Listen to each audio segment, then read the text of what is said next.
ಪ್ರೀತಿಸಿದಂತ ಪರಲೋಕ ತಂದೆ, ನಿನ್ನ ಪರಿಶುದ್ಧ ನಾಮಕ್ಕೆ ಸ್ತೋತ್ರವಾಗಲಿ.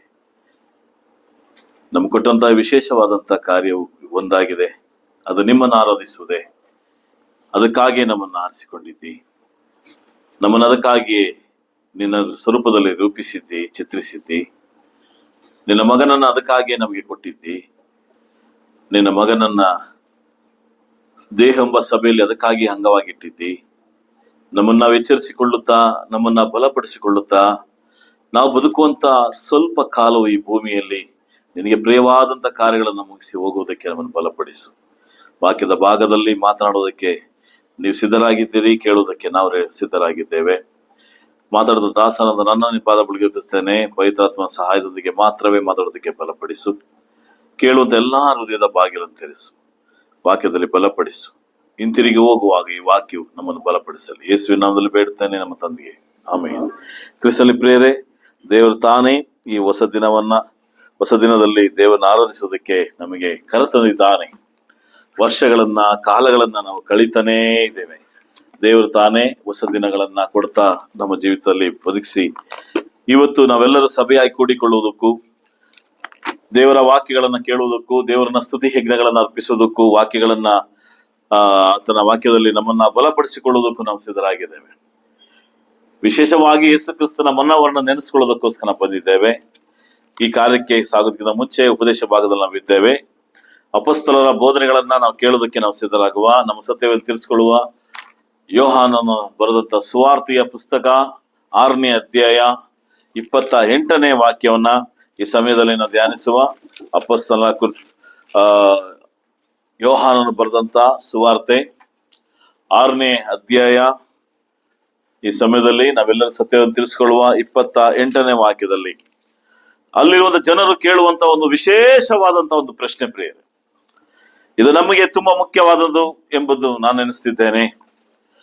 ಈ ಕಾರ್ಯವು ಏನೊಂದು, ನಾವು ಯಾಕೆ ಭೂಮಿಯಲ್ಲಿ ಬದುಕಿದ್ದೇವೆ, ಯಾವುದಕ್ಕೆ ನಾವು ಈ ವಿಷಯವನ್ನ ನಾವು ತೆಗೆದುಕೊಂಡಿದ್ದೇನೆ ಅಂದ್ರೆ ತುಂಬಾ ತುಂಬಾ ಮುಖ್ಯವಾದಂತಹ ಪ್ರಶ್ನೆ ಇಲ್ಲಿ ಕೇಳಲ್ಪಟ್ಟಿದೆ. 28ನೇ ವಾಕ್ಯ ಧ್ಯಾನಿಸು. ಜಾನ್ 6:28. ಅವರು ದೇವರಿಗೆ ಮೆಚ್ಚಿಗಾದ ಕೆಲಸಗಳನ್ನು ನಾವು ಮಾಡಬೇಕಾದರೆ ಏನು ಮಾಡಬೇಕೆಂದು ಆತನನ್ನು ಕೇಳಿದ್ದಕ್ಕೆ, ದೇವರಿಗೆ ಮೆಚ್ಚುಗೆಯಾದ ಕೆಲಸಗಳನ್ನು ನಾವು ನಡೆಸಬೇಕಾದ್ರೆ ಏನು ಮಾಡಬೇಕೆಂದು ಒಂದು ಪ್ರಶ್ನೆ ಕೇಳ್ತಿದ್ದಾರೆ. ದೇವರಿಗೆ ಮೆಚ್ಚುಗೆಯಾದ ಕೆಲಸ ಏನು ಅಂತ ಕೇಳ್ತಿದ್ದಾರೆ. ಇವತ್ತು ನಮ್ಮ ಬದುಕಲ್ಲಿ ನಾವು ಎಲ್ಲಾ ಕಡೆನೂ ಅಷ್ಟೇನೆ ನಾವು ಮೆಚ್ಚುಗೆಯಾದ ಕೆಲಸವನ್ನ ಮಾಡ್ತೇವೆ. ನಾವು ಮಾಡುವಂತ ಕೆಲಸದಲ್ಲಿ ನಾವು ಯಜಮಾನನಿಗೆ ಮೆಚ್ಚುಗೆಯಾದ ಕೆಲಸವನ್ನ ಮಾಡ್ತೇವೆ. ನಾವು ತಂದೆ ತಾಯಿಗಳಿಗೆ ಮೆಚ್ಚುಗೆಯಾದಂತ ಕೆಲಸವನ್ನ ಮಾಡ್ತೇವೆ. ಮಕ್ಕಳಾಗಿ ತಂದೆ ತಾಯಿಗಳು ಮೆಚ್ಚುಗೆಯಾದಂತ ಕಾರ್ಯಗಳನ್ನ ಮಕ್ಕಳಿಗೋಸ್ಕರ ಮಾಡ್ತಾರೆ. ಈ ಮೆಚ್ಚುಗೆ ಅನ್ನೋ ಪದ ಇದೆಯಲ್ಲ, ತುಂಬಾ ಮುಖ್ಯವಾದಂತ ಪದ. ನಾವೆಲ್ಲಾ ಜಾಗದಲ್ಲೂ ಮೆಚ್ಚುಗೆಯಾದ ಕೆಲಸ ಮಾಡ್ತೀವಿ. ಸಬಾಸ್ ಅಂತ ಆ ಪದವನ್ನ ಕೇಳೋದಕ್ಕೆ ನಾವು ಇಷ್ಟಪಡ್ತೇವೆ. ಗುಡ್ ಅಂತ ಪದವನ್ನ ಕೇಳೋದಕ್ಕೆ ಇಷ್ಟಪಡ್ತೇವೆ. ಮಾರ್ವಲಸ್ ಅಂತ ಇಂಗ್ಲಿಷ್ ಅಲ್ಲಿ ಹೇಳುವಂತ ಪದಗಳನ್ನ, ಫ್ಯಾಂಟಾಸ್ಟಿಕ್, ಏನೆಲ್ಲ ಪದಗಳಿದೆ ಅದೆಲ್ಲ ಕೇಳೋದಕ್ಕೆ, ಇದೆಲ್ಲ ಮೆಚ್ಚುಗೆ ಕೊಡುವಂತ ಒಂದು ಗೌರವವಾದಂತ ಪದಗಳು. ನಾವು ಮೆಚ್ಚುಗೆ ಆದಂತ ಕೆಲಸ ಮಾಡೋದಕ್ಕೆ ಸ್ಕೂಲಲ್ಲಿ ಓದುವಂತ ವಿದ್ಯಾರ್ಥಿಗಳಿರ್ಬೋದು, ಕೆಲಸ ಮಾಡೋರಾಗಿರ್ಬೋದು, ತಂದೆ ತಾಯಿಗಳಾಗಿರ್ಬೋದು, ಹೆಂಡತಿ ಗಂಡನಾಗಿರ್ಬೋದು, ಗಂಡನಿಗೆ ಹೆಂಡತಿ ಆಗಿರ್ಬೋದು, ಮೆಚ್ಚುಗೆ ಆದ ಕೆಲಸ ಮಾಡ್ತೇವೆ. ಒಂದು ಅಡಿಗೆ ಮಾಡಿದಾಗ ನಾವು ಕೇಳ್ತೇವೆ, ಗಂಡನಾಗಿ ಕೇಳ್ತೇವೆ, ನನಗೆ ಇಷ್ಟವಾದಂತ ಅಡಿಗೆ ಮಾಡಿದ್ಯಾ? ಆವಾಗ ಆ ಒಂದು ಕಾರ್ಯವನ್ನ ತೋರಿಸ್ತೇವೆ, ನಾವು ಮೆಚ್ಚುಗೆ ಆದಂತ ಕಾರ್ಯವನ್ನ ತೋರಿಸ್ತೇವೆ. ನನ್ನ ಗಂಡಗೆ ತುಂಬಾ ಮೆಚ್ಚುಗೆ ಆದದ್ದು, ಇಷ್ಟವಾದದ್ದು. ಯಾವತ್ತಾದ್ರೂ ಈ ಪ್ರಶ್ನೆಗೆ ನಾವು ಕೆಲವೊಂದು ವಿಷಯಗಳನ್ನ ಇವತ್ತು ನೋಡೋ ಪ್ರಿಯರೇ, ಇವರು ಕೇಳುವಂತ, ಯೇಸು ಕ್ರಿಸ್ತನಿಗೆ ಕೇಳುವಂತ ಪ್ರಶ್ನೆ ಏನಂದ್ರೆ, ದೇವರಿಗೆ ಮೆಚ್ಚುಗೆ ಆದ ಕೆಲಸ ಏನು? ಹಂಗಂದ್ರೆ ದೇವರಿಗೆ ಯಾವುದೋ ಒಂದು ಕೆಲಸ ಇಷ್ಟ ಇದೆ, ಆ ಕೆಲಸವನ್ನ ಮಾಡಬೇಕು ಅಂದ್ರೆ ಮೆಚ್ಚುಗೆ ಆದ ಕೆಲಸ ಮಾತ್ರ ಮಾಡಬೇಕು. ಮೆಚ್ಚುಗೆ ಇಲ್ದಿರೋ ಕೆಲಸ ದೇವರಿಗೆ ಇಷ್ಟ ಇಲ್ಲ ಅಂತ ಅರ್ಥ. ಹಂಗಾದ್ರೆ ಕ್ರಿಸ್ತನಲ್ಲಿ ಪ್ರಿಯರೇ, ದೇವರಿಗೆ ಮೆಚ್ಚುಗೆಯಾದ ಕೆಲಸವನ್ನ ಇವತ್ತು ನಾವು ಮಾಡ್ತಿದ್ದೇವೆ ಅಂತ ಸ್ವಲ್ಪ ನೋಡೋ ಒಳಗಡೆ, ವಾಕ್ಯದ ಒಳಗಡೆ ಯೇಸು ಕ್ರಿಸ್ತನೇ ಉತ್ತರ ಕೊಡ್ತಾನೆ 29ನೇ ವಾಕ್ಯದಲ್ಲಿ. ದೇವರು ಮೆಚ್ಚುವ ಕೆಲಸ ಯಾವುದಂದ್ರೆ ಆತನು ಕಳಿಸಿಕೊಟ್ಟವನನ್ನು ನೀವು ನಂಬುವುದೇ ಅಂತ. ಯೇಸು ಕ್ರಿಸ್ತನ ಒಂದೇ ಲೈನ್ ಆನ್ಸರ್, 1 ಮಾರ್ಕ್ಸ್ ಆನ್ಸರ್ ಅಲ್ಲ ಇದು. ಒಂದೇ ಆನ್ಸರು, ಲೋಕವನ್ನ ರೂಪಿಸುವಂತ ಆನ್ಸರ್ ಇದು. ದೇವರಿಗೆ ಮೆಚ್ಚುಗೆಯಾದ ಕೆಲಸ ಏನ್ ಗೊತ್ತಾ?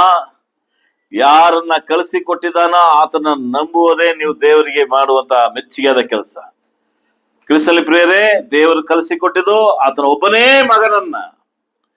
ಯೋಹಾನ 3:16 ನಮ್ಮೆಲ್ಲರಿಗೂ ಗೊತ್ತಿದೆ. ದೇವರ ಲೋಕದ ಮೇಲೆ ಎಷ್ಟೋ ಪ್ರೀತಿ ನೀಡುತ್ತಾನೆ, ಒಬ್ಬನೇ ಮಗನನ್ನು ಕಳಿಸಿದಲ್ಲ, ಆತನ ಮಗನನ್ನ ನಂಬುವುದು ದೇವರಿಗೆ ಮೆಚ್ಚುಗೆಯಾದ ಕೆಲಸ ಅಂತ ವೇದ ವಾಕ್ಯ ಹೇಳ್ತದೆ. ದೇವರಿಗೆ ನೀವು ಕೊಡುವಂತದ್ದಾಗಲಿ, ನಿಮ್ಮನ್ನ ನಾವು ದೇವರಿಗೆ ಇನ್ನ ಏನೆಲ್ಲ ಮಾಡಿದ್ರು ಸಹ ನಾವು ಅನ್ಸ್ಕೋಬಹುದು ದೇವರಿಗೆ ಇದು ಮೆಚ್ಚುಗೆಯಾದ ಕೆಲಸ ಇರಬಹುದು ಅಂತ. ಅನೇಕರು ದೇವರಿಗೋಸ್ಕರ ಮಾಡುವಂತ ಪ್ರಯಾಸಗಳನ್ನ ನಾವು ನೋಡ್ತಾ ಇದ್ದೀವಿ. ದೇವರನ್ನ ಅರಿದೇ ಇರುವಂತ ಅನ್ಯರು ಸಹ ದೇವರಿಗೆ ಮೆಚ್ಚುಗೆಯಾದಂತ ಕಾರ್ಯಗಳು ನೋಡ್ತೇವೆ. ಕಳೆದಂತ ತಿಂಗಳಿಂದ ನೀವು ನೋಡ್ತಾ ಇರಬೇಕು, ಅನೇಕ ಸ್ಥಳಗಳಲ್ಲಿ ಕುಂಭಮೇಳ ಅನ್ಕೊಂಡು ಅವರ ಭಕ್ತಿ ಅದು, ಅವ್ರು ಪಡುವಂತ ಪ್ರಯಾಸಗಳನ್ನ ನಾವು ನ್ಯೂಸ್ ಅಲ್ಲಿ ಅದರಲ್ಲಿ ನೋಡ್ತಾ ಇದ್ದೀವಿ. ಇದು ಅವರಿಗೆ ಅವರ ದೃಷ್ಟಿಯಲ್ಲಿ ಇದು ದೇವರಿಗೆ ಮೆಚ್ಚುಗೆ ಅಂತ ಹೇಳಿ ಅವ್ರು ಮಾಡ್ತಿದ್ದಾರೆ. ಆದ್ರೆ ದೇವರು ಸತ್ಯವೇದ ಬೈಬಲ್ ನಮಗೆ ಏನ್ ಹೇಳ್ತದೆ? ದೇವರಿಗೆ ಮೆಚ್ಚುಗೆಯಾದ ಕೆಲಸ ಏನು? ಯೆರೂಸಲೇಮಿಗೆ ಬರಲೇಬೇಕು ವರ್ಷಕ್ಕೊಂದ್ಸಾರಿ ಅಂತ ದೇವರು ಹೇಳಿಲ್ಲ ಪ್ರೇರೆ. ದೇವರಿಗೆ ಮೆಚ್ಚುಗೆಯಾದಂತ ಕೆಲಸ ನೀವು ಮಾಡಬೇಕಂದ್ರೆ ನಿಮ್ಮನ್ನ ತೋರಿದು ನೀವು ಬಂದ್ಬಿಡಿ ಅಂತ ಹೇಳಿಲ್ಲ. ದೇವರಿಗೆ ಮೆಚ್ಚುಗೆಯಾದ ಕೆಲಸ ಒಂದೇ, ಆತನ ಕಳಿಸಿಕೊಟ್ಟಂತ ಯೇಸು ಕ್ರಿಸ್ತನನ್ನ ನಂಬುವುದು ನೀವು ಮೆಚ್ಚುಗೆಯಾದ ಕೆಲಸ. ನೀವು ನಂಬಬೇಕು. ಯಾವಾಗ ನಂಬ್ತೀವ್ರೋ ಅವಾಗ ಅವ್ರ ಜೊತೆ ನಾವ್ ಇರ್ತೀವಿ ಅಂತ ಅರ್ಥ. ಯಾರಾದ್ರೂ ನಾವು ನಂಬದೇ ಇರುವಂತ ವ್ಯಕ್ತಿ ಜೊತೆ ನಾವ್ ಇರ್ತೀವ, ಆತರ ಮೇಲೆ ನಂಬಿಕೆ ಇಲ್ಲ ನನಗೆ, ಆ ಸಹೋದರಿ ಮೇಲೆ ನಂಬಿಕೆ ಇಲ್ಲ ನಮಗೆ, ಆ ಕುಟುಂಬದ ಮೇಲೆ ನಂಬಿಕೆ ಇಲ್ಲ ಅಂದ್ರೆ ಅವ್ರ ಜೊತೆ ನಾವು ಸವಾಸ ಮಾಡುತ್ತೇವ, ಅವ್ರ ಜೊತೆ ಐಕ್ಯತೆ ಇಟ್ಕೋತೀವ. ಯಾಕಂದ್ರೆ ಅವರ ಮೇಲೆ ನಮಗೆ ನಂಬಿಕೆ ಇಲ್ಲ, ಅವ್ರ ಜೊತೆಲಿ ಜೋಡವಾಗಿರೋದಿಲ್ಲ, ಅವ್ರಿಗೊಂದು ವಸ್ತುನೂ ಕೊಟ್ಟು ಹೋಗೋದಿಲ್ಲ. ನಂಬಿಕೆ ಇಲ್ಲ ಅಂದ್ರೆ ಅವ್ರ ಕೈಲಿ ಹಿಂಗೆ ನಿಮ್ಮಲ್ಲಿರೋದು ಜ್ಯುವೆಲರ್ಸ್ ನ ಕೊಟ್ಬಿಟ್ಟಿರ್ತೀರಿ, ನಿಮ್ ಮನೆ ಬೀಗನ ಹೇಗೆ ಕೊಟ್ಬಿಟ್ಟಿರ್ತೀರಿ. ನಂಬಿಕೆ ಇಲ್ಲ ಅಂದ್ರೆ, ಒಬ್ಬನ ನಂಬ್ತೀನಿ ಅಂದ್ರೆ ನಿಮ್ಮ ತನು ಮನ ಎಲ್ಲವನ್ನ ಕೊಡ್ತೀನಿ. ಇವತ್ತು ನಂಬಿಕೆ ಮೂಲಕ ಪ್ರಾಣವನ್ನೇ ಕೊಡುವಂತ ವಿಷಯಗಳನ್ನ ಸಹ ನೋಡ್ತಾ ಇದ್ದೀವಿ. 14 ದೊಡ್ಡ ಕಾರ್ಯಗಳನ್ನ ನೋಡ್ತಾರೆ. ಈ ಫೆಬ್ರವರಿ 14 ಅಂದ್ರೆ ಅದಕ್ಕೆ ಆದಂತ ಒಂದು ನಿರ್ದಿಷ್ಟವಾದಂತ ದಿನವನ್ನ ರೂಪಿಸ್ತಾರೆ. ಅವ್ರು ಹೇಳೋದು, ನಾನು ನೀನ್ ತುಂಬಾ ನಂಬಿದ್ದೀನಿ, ನನ್ನನ್ನೇ ನಿನ್ಗೆ ಒಪ್ಪಿಸ್ತೀನಿ, ಏನೆಲ್ಲ ಪದಗಳನ್ನ ಉಪಯೋಗಿಸ್ತಾರೆ.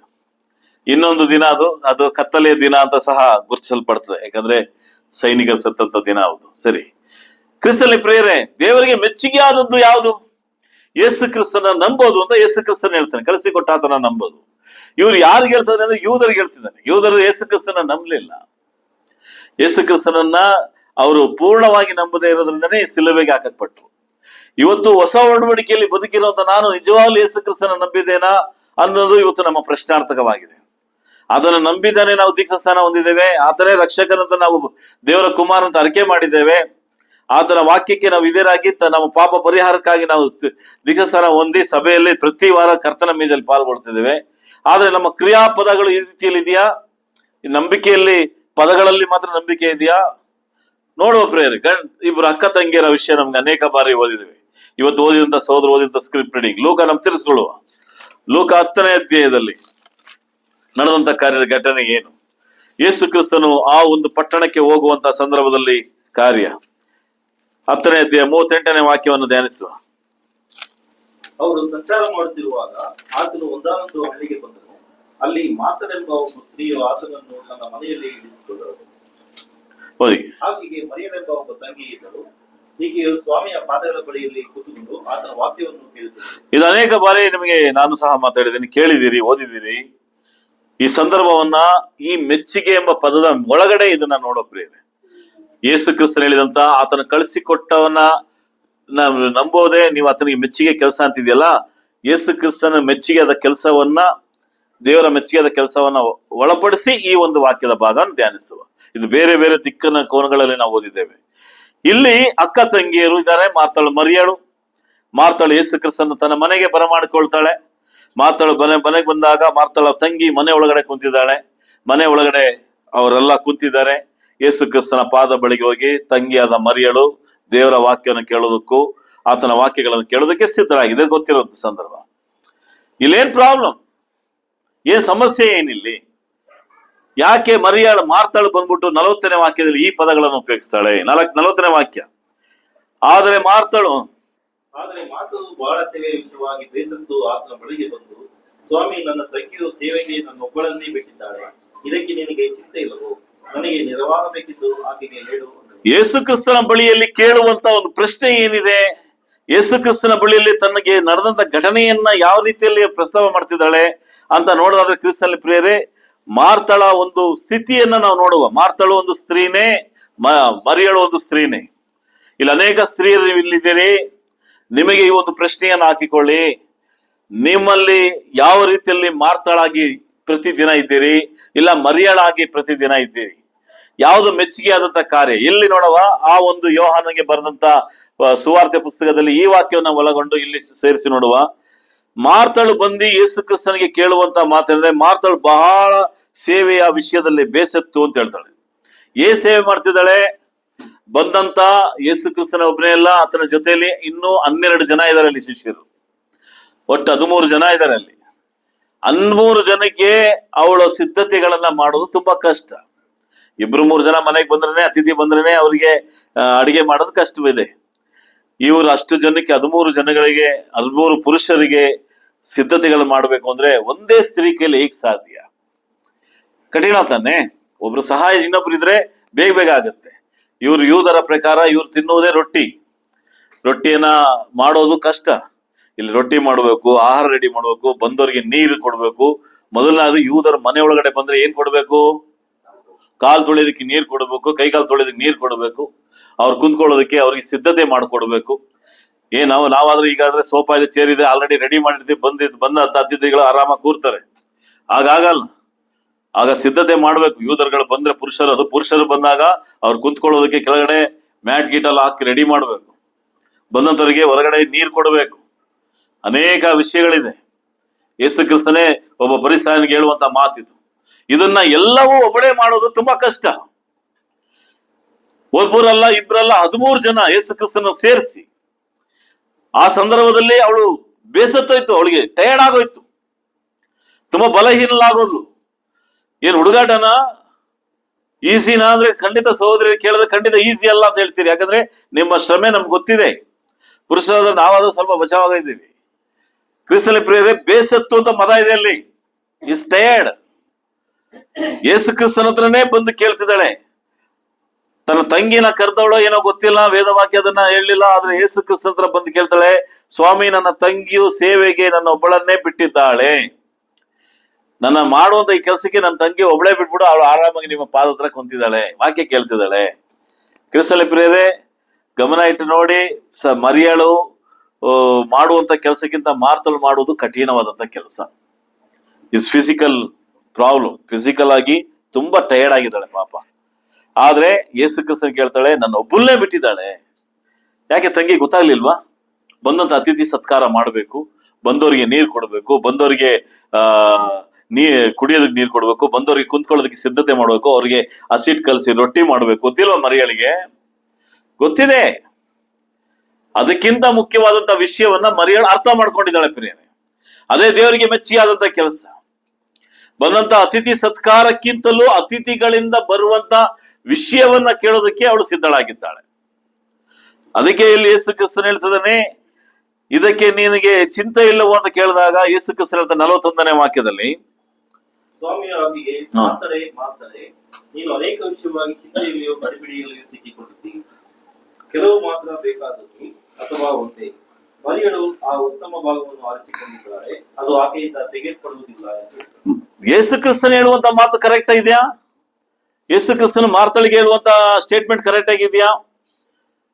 ಅದೇ ಬೇರೆ ಯಾರಾದ್ರೂ ಹೇಳಿದ್ರೆ ನಾವು ಅದನ್ನ ಬೇರೆ ರೀತಿಯಲ್ಲಿ ತಗೋತೀವಿ. ಬಂದಂತವ್ರಿಗೆ ನೀರು ಕೊಡಬಾರ್ದಾ? ಬಂದಂತವರಿಗೆ ಆಹಾರ ಸಿದ್ಧತೆ ಮಾಡಬಾರ್ದಾ? ಮಾಡಲೇಬೇಕು, ಅತಿಥಿ ಸತ್ಕಾರ ಮಾಡಲೇಬೇಕು. ಆದ್ರೆ ಯೇಸು ಕ್ರಿಸ್ತನ್ ಕೊಡುವಂತ ಈ ಸ್ಟೇಟ್ಮೆಂಟ್ ಕರೆಕ್ಟ್ ಆಗಿದೆಯಾ ಅಂತ ನೋಡಿದ್ರೆ ಸ್ವಲ್ಪ ಕಠಿಣವಾಗಿ ಕಾಣ್ಬೋದು ಮಾರ್ತಳ ರೀತಿಯಲ್ಲಿ ಇರುತ್ತೆ ಎಲ್ಲ ಸಹೋದರಿಯರಿಗೂ. ಮಾರ್ತಳೆ, ನೀನು ಅನೇಕ ವಿಷಯದಲ್ಲಿ ಚಿಂತೆಯಲ್ಲಿಯೂ ಗಡಿಬಿಡಿಯಲ್ಲಿ. ಯಾವ ಚಿಂತೆ? ಬಂದಂತವ್ರಿಗೆ ನೀರು ಕೊಡ್ಬೇಕು, ಬಂದಂತವ್ರಿಗೆ ಆಹಾರ ಸಿದ್ಧತೆ ಮಾಡ್ಬೇಕು, ಬಂದಂತವ್ರಿಗೆ ಎಲ್ಲ ಕುಂತ್ಕೊಳ್ಳೋದ ಸಿದ್ಧತೆ ಮಾಡ್ಬೇಕು. ಒಬ್ರಲ್ಲ 13 ಜನ ಇದ್ದಾರೆ. ಈ ಚಿಂತೆ, ಆ ವಿಷಯದಲ್ಲಿ ಗಡಿಬಿಡಿ. ಖಂಡಿತ ಅಲ್ವಾ? ಎಲ್ಲರಿಗೂ ಸಹೋದರಿಯರಿಗೆ ಆಗುವಂತ ಘಟನೆನೇ ಇದು. ಆದ್ರೆ ಕ್ರಿಸ್ತನಲ್ಲಿ ಪ್ರೇರೆ, ಯೇಸು ಕ್ರಿಸ್ತನ್ ಹೇಳುವಂತ ಗಮನವಿಟ್ಟು ನೋಡಿ. ಈ ವಿಷಯಗಳಲ್ಲಿ ಯೇಸು ಕ್ರಿಸ್ತನ್ ಕೊಟ್ಟಂತ ಉತ್ತರ ಏನಂದ್ರೆ, ಕೆಲವು ಮಾತ್ರ ಬೇಕಾದದ್ದು ಅಂತ ಹೇಳ್ತಾರೆ. ಕೆಲವು ಮಾತ್ರ ಬೇಕಾದದ್ದೇ. ಆ ಬೇಕಾಗಿರೋ ಕೆಲಸಗಳನ್ನ ನೀ ಮಾಡಿದ್ದಿ, ಓಕೆ. ಆದ್ರೆ ಯೇಸು ಕ್ರಿಸ್ತ ಹೇಳ್ತಾನೆ ಅಥವಾ ಒಂದು ಅಂತ ಹೇಳ್ತಾನೆ. ಅಥವಾ ಒಂದು, ಇನ್ನೊಂದಿದೆ. ಕೆಲವೊಂದು ಬೇಕಾಗಿದೆ, ಆದ್ರೆ ಇನ್ನೊಂದು ಅಂತ ಹೇಳ್ತಾನೆ. ಇದು ನಾವು ಆರಿಸ್ಕೋಬೇಕಾಗಿದೆ ಪ್ರಿಯರೇ. ಇದು ನಮ್ಮ ಬದುಕಲ್ಲಿ ನಾವು ಆರಿಸ್ಕೋಬೇಕಾಗಿದೆ.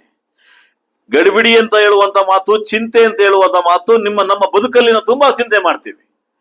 ನಮ್ಮ ಬದುಕಲ್ಲಿ ನಮ್ಮ ಮಕ್ಕಳನ್ನ ಹೇಗೆ ಸಾಕ್ಬೇಕು, ನನ್ನ ಬದುಕಲ್ಲಿ ನನ್ನ ಜೀವಿತವನ್ನ ಹೇಗೆ ರೂಪಿಸ್ಬೇಕು, ನನ್ನ ಗಂಡನಿಗೆ ಬರುವಂತ ಆದಾಯ ಇಷ್ಟೇನೆ, ಎಷ್ಟರ ಮಟ್ಟಿಗೆ ನಾನು ನನ್ನ ಮಕ್ಕಳ ಭವಿಷ್ಯವನ್ನ ರೂಪಿಸ್ಬೇಕು ಅಂತ ಹೇಳುವಂತ ಚಿಂತೆ ಎಲ್ಲಾ ತಂದೆ ತಾಯಿಗಳಿಗಿದೆ. ಇದರ ಪುರುಷರು ಸೇರಿಸಿ ಹೇಳ್ತಿದ್ದೇನೆ.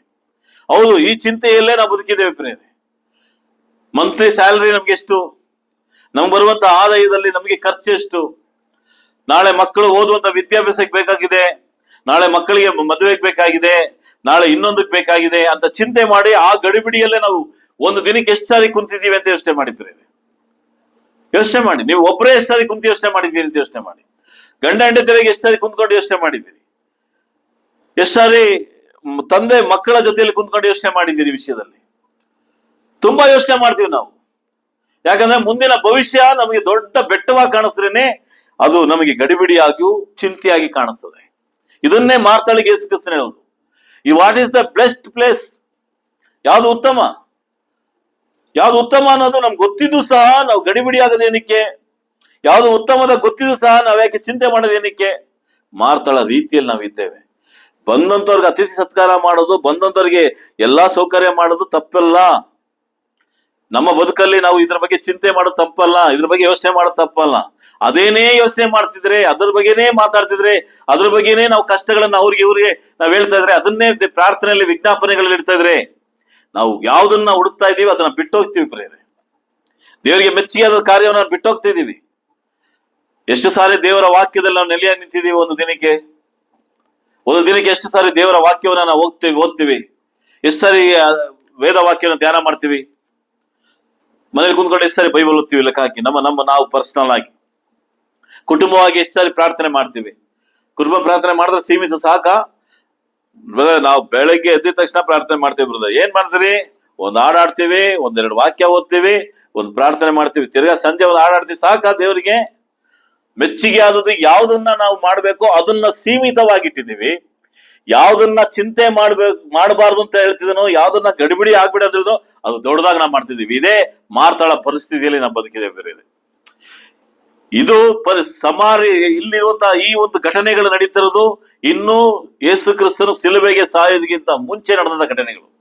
ಯೇಸು ಕ್ರಿಸ್ತನು ಇನ್ನೂ ಸಹ ಜೀವಿತನಾಗಿದ್ದಂತ ಸಂದರ್ಭದಲ್ಲಿ ನಡೆದ ಘಟನೆಗಳಿದು. ಆದ್ರೆ ನಾವು ಹೊಸ ಒಡಂಬಡಿಕೆಯಲ್ಲಿ ಬದುಕಿದ್ದೇವೆ. ಯೇಸು ಕ್ರಿಸ್ತನ ಸತ್ತಾಯ್ತು ನಮಗೋಸ್ಕರ, ಯೇಸು ಕ್ರಿಸ್ತನ ಮತ್ತೆ ಬರೋದಕ್ಕೋಸ್ಕರ ಕಾಯ್ತಾ ಇದ್ದೀವಿ. ಇವತ್ತು ಪೂರ್ಣವಾದಂತ ಸಭೆ ಒಳಗಡೆ ನಾವು ಅಂಗವಾಗಿದ್ದೇವೆ.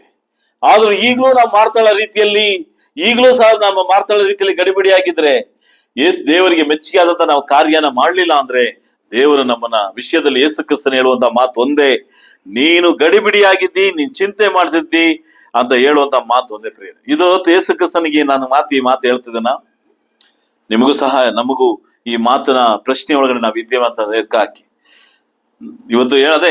ಅದೇ ನಾನು ಪ್ರಾರಂಭದಲ್ಲಿ ಹೇಳಿದೆ. ಈ ಮಾತು ನಾನ್ ನಿಮ್ಗೆ ಹೇಳಿದ್ರೆ, ಇಲ್ಲ ಬ್ರದರ್ಸ್ಗಳು ಯಾರಾದ್ರೂ ಹೇಳಿದ್ರೆ, ಇಲ್ಲ ಪಕ್ಕದ ಸಿಸ್ಟರ್ ಹೇಳಿದ್ರೆ, ಯೋಚನೆ ಮಾಡ್ಬಿಡಿ ಸಿಸ್ಟರ್, ಚಿಂತೆ ಮಾಡ್ಬಿಡಿ ಬ್ರದರ್, ಚಿಂತೆ ಮಾಡ್ಬಿಡಿ ಬ್ರದರ್ ಅಂತ ಹೇಳಿದ್ರೆ, ಇವ್ರಿಗೇನಪ್ಪ, ಆ ಸ್ಥಳದಲ್ಲಿ ಇದ್ರೆ ಇವ್ರಿಗೆ ಗೊತ್ತಾಗುತ್ತೆ, ಆ ನೋವು ಅನುಭವಿಸಿದ್ರೆ ಗೊತ್ತಾಗುತ್ತೆ. ಎಷ್ಟೋ ಸಾರಿ ಈ ಪದವನ್ನು ನಾನು ಸಹ ಬಳಸಿದ್ದೀನಿ ಪ್ರಿಯರೇ. ಇದು ತುಂಬಾ ದೊಡ್ಡ ತಪ್ಪಾದಂತ ಪದ. ಈ ನೋವು ನಿಮಗ್ ಬಂದ್ರೆ ಗೊತ್ತಾಗುತ್ತೆ ಅಂತ ಹೇಳಿ ದಯವಿಟ್ಟು ಆ ಪದವನ್ನು ಉಪಯೋಗಿಸ್ಬೇಡಿ. ಅದಕ್ಕಿಂತ ನೋವುಗಳು ಅವರು ಸಂಧಿಸಿರ್ಬಹುದು. ನೀವು ಹಸುವನ್ನ ನೋಡಿದೀರಾ ಅಂತ ಹೇಳ್ಬೇಡಿ. ಅದಕ್ಕಿಂತ ದೊಡ್ಡ ಹಸುವನ್ನ ಅವ್ರ ನೋಡಿರ್ತಾನೆ. ಈ ಕಷ್ಟ ನಿಮ್ಗೆ ಬಂದಿದ್ರೆ ಗೊತ್ತಿರೋದು ಅಂತ ಹೇಳ್ಬೇಡಿ. ಯಾರಿಗೆ ಬಂದಿರೋ ಕಷ್ಟ, ಯಾರಿಗೆ ಬರ್ದಿರೋದ ನೋವನ್ನ ನಾವು ಸಂಧಿಸ್ಬಿಟ್ಟು, ಆದ್ರೆ ನಮ್ಮ ಮಾತು, ನಮ್ಮ ಪದ ಬಳಕೆ, ನಮ್ಮ ಅನಿಸಿಕೆ, ನಮ್ಮ ಚಿಂತೆ ಎಲ್ಲ ಮಾರ್ತಾಳ ರೀತಿಯಲ್ಲೇ. ಮಾರ್ತಾಳು ಮಾಡಿದಂತ ವಿಷಯ ತಪ್ಪು ಅಂತ ಹೇಳಕ್ ಬರ್ತಾ ಇಲ್ಲ, ಅಲ್ಲಿ ಯೇಸು ಕ್ರಿಸ್ತನ ತಪ್ಪು ಅಂತ ಹೇಳಕ್ ಬರ್ತಾ ಇಲ್ಲ. ಆದ್ರೆ ಆ ವಿಷಯದಲ್ಲೇ ನಾವಿದ್ರೆ, ಒಂದು ವೇಳೆ ಅವಳು ಗಡಿಬಿಡಿ ಆಗದೆ ಯೇಸು ಕ್ರಿಸ್ತನ ಪಾದಗಳೇ ಮಾರ್ತಾಳು ಮರಿಯಳು ಇಬ್ರು ಕೂತಿದ್ರೆ, ಇಸ್ ಅ ಬೆಸ್ಟ್ ಪ್ಲೇಸ್ ಪ್ರಿಯರೇ.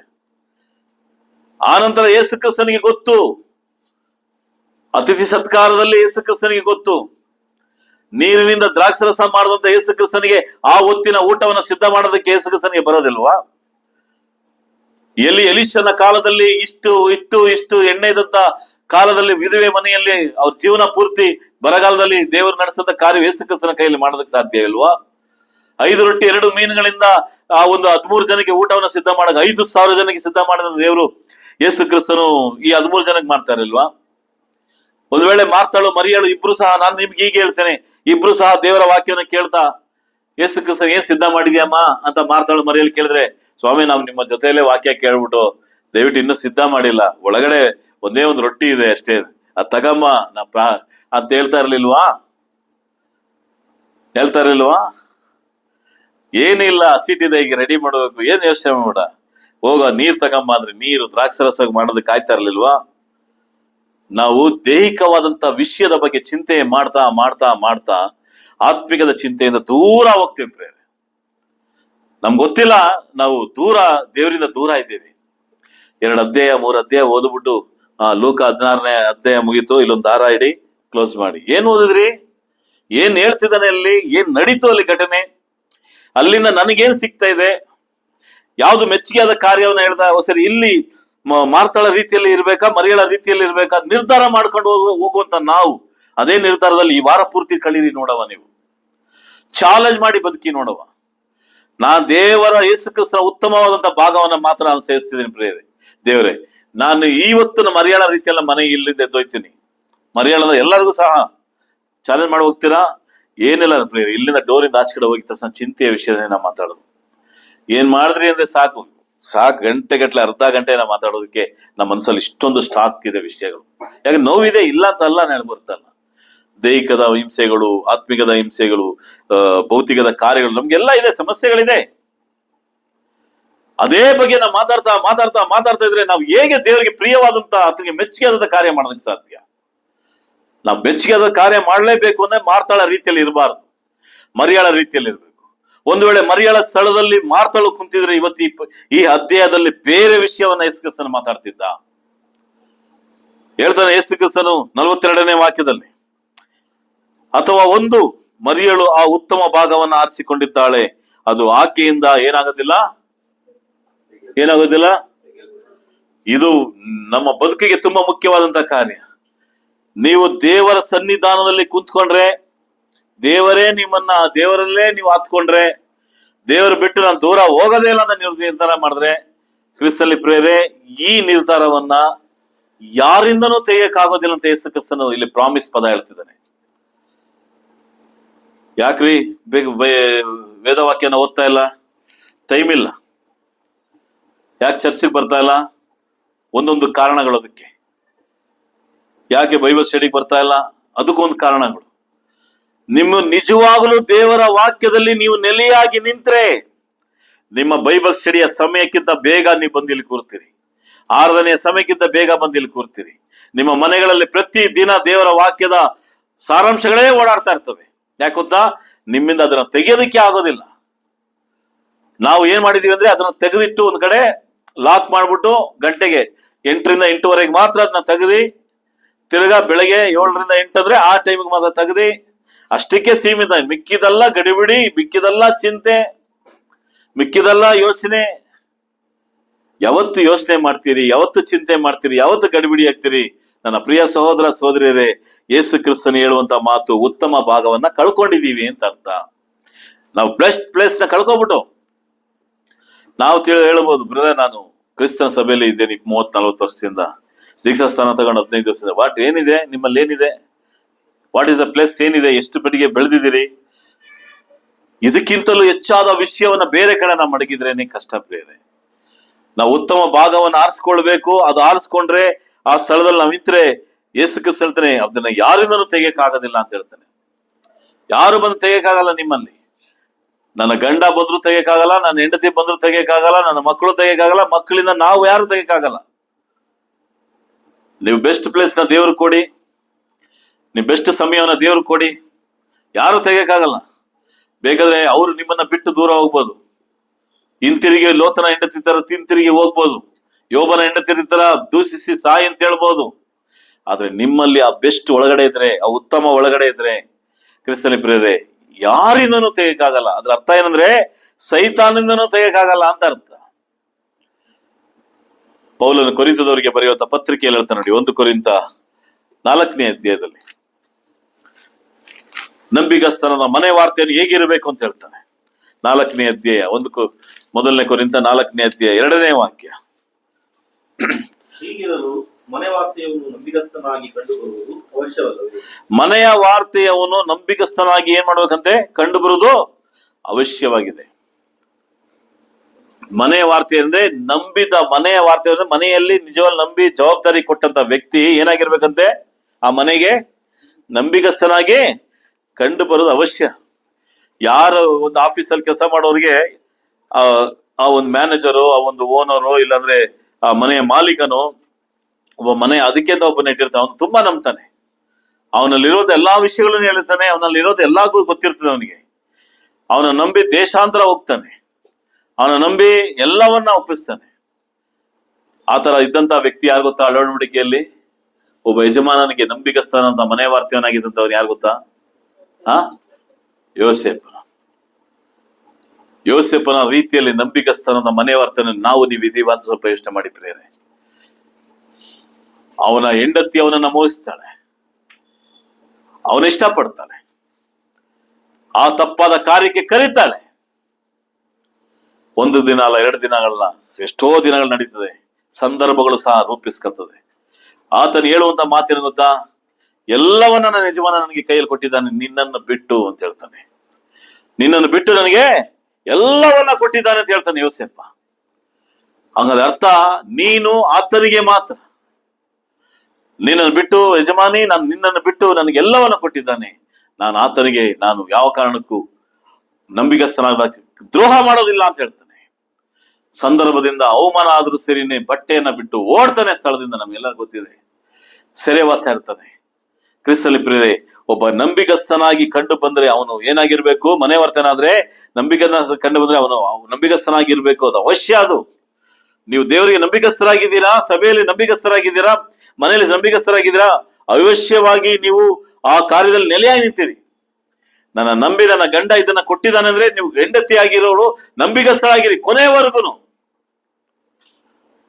ಅಪ್ ಟು ಡೆತ್ ಕಂಡ ನಂಬಿಗಸ್ತರಾಗಿರಿ ನಿಮ್ಮ ಗಂಡಂದರಿಗೆ, ನಿಮ್ಮ ಹೆಂಡತಿಯರಿಗೆ, ನಿಮ್ಮ ತಂದೆ ತಾಯಿಗಳಿಗೆ ನಂಬಿಗಸ್ತರಾಗಿರಿ ಮಕ್ಕಳಾಗಿ, ನಿಮ್ಮ ಗುರುಗಳಿಗೆ ನಂಬಿಗಸ್ತರಾಗಿರಿ, ನಿಮ್ಮ ಸಭೆಗೆ ಕ್ರಿಸ್ತನಿಗೆ ನಂಬಿಗಸ್ತರಾಗಿರಿ, ನಿಮ್ಮ ಬೋಧಕರಿಗೂ ಸುವಾರ್ತಿಕರಿಗೆ ನಂಬಿಗಸ್ತರಾಗಿರಿ.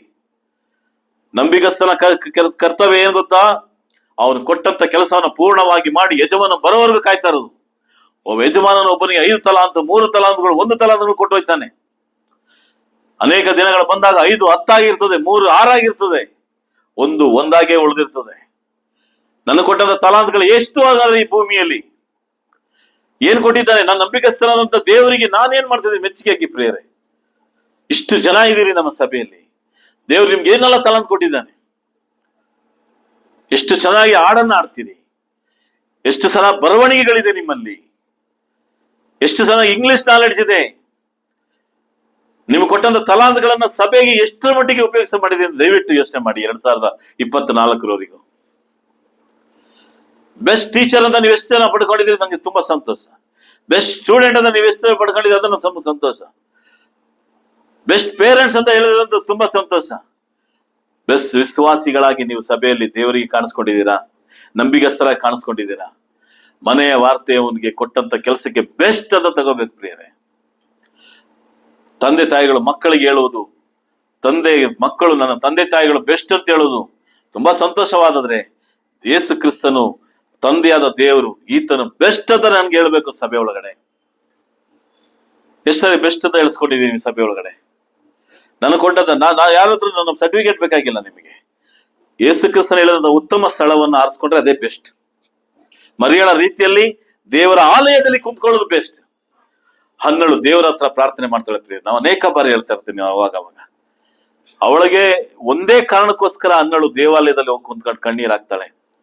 ಆ ಕಣ್ಣೀರ ಹಿಂದೆ ಅವಳ ಬಂಜೆ ಎಂಬಂತ ಪದ, ಅವಳ ಮಳಡಿ ಎಂಬಂತ ಪದ, ಅವಳನ್ನ ನೋಯಿಸುವಂತ ಪದ ಅಷ್ಟೇನೆ.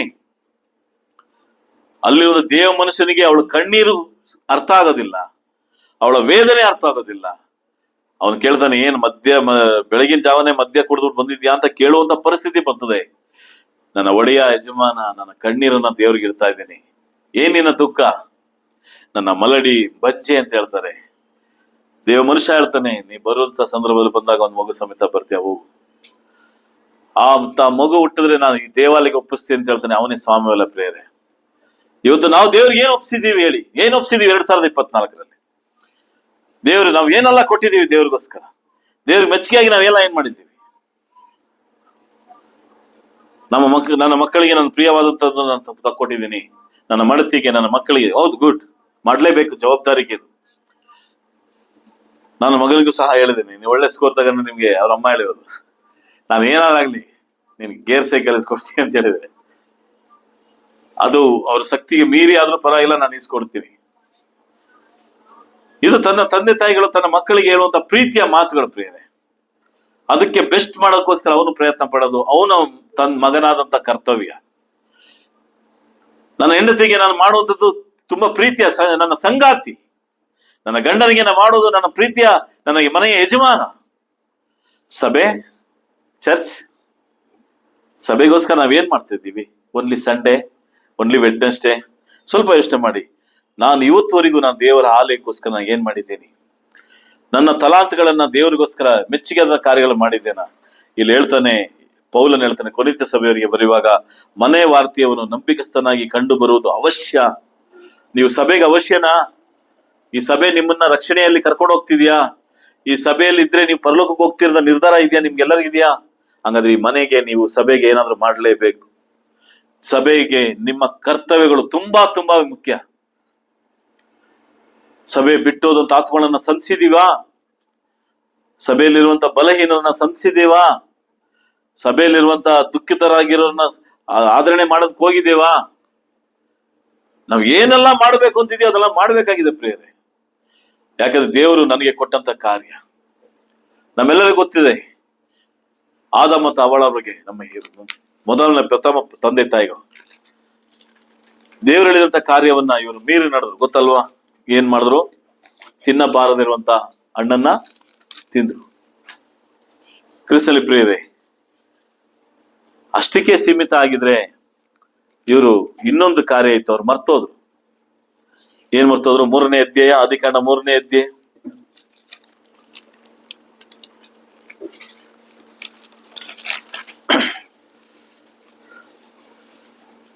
22ನೇ ವಾಕ್ಯ.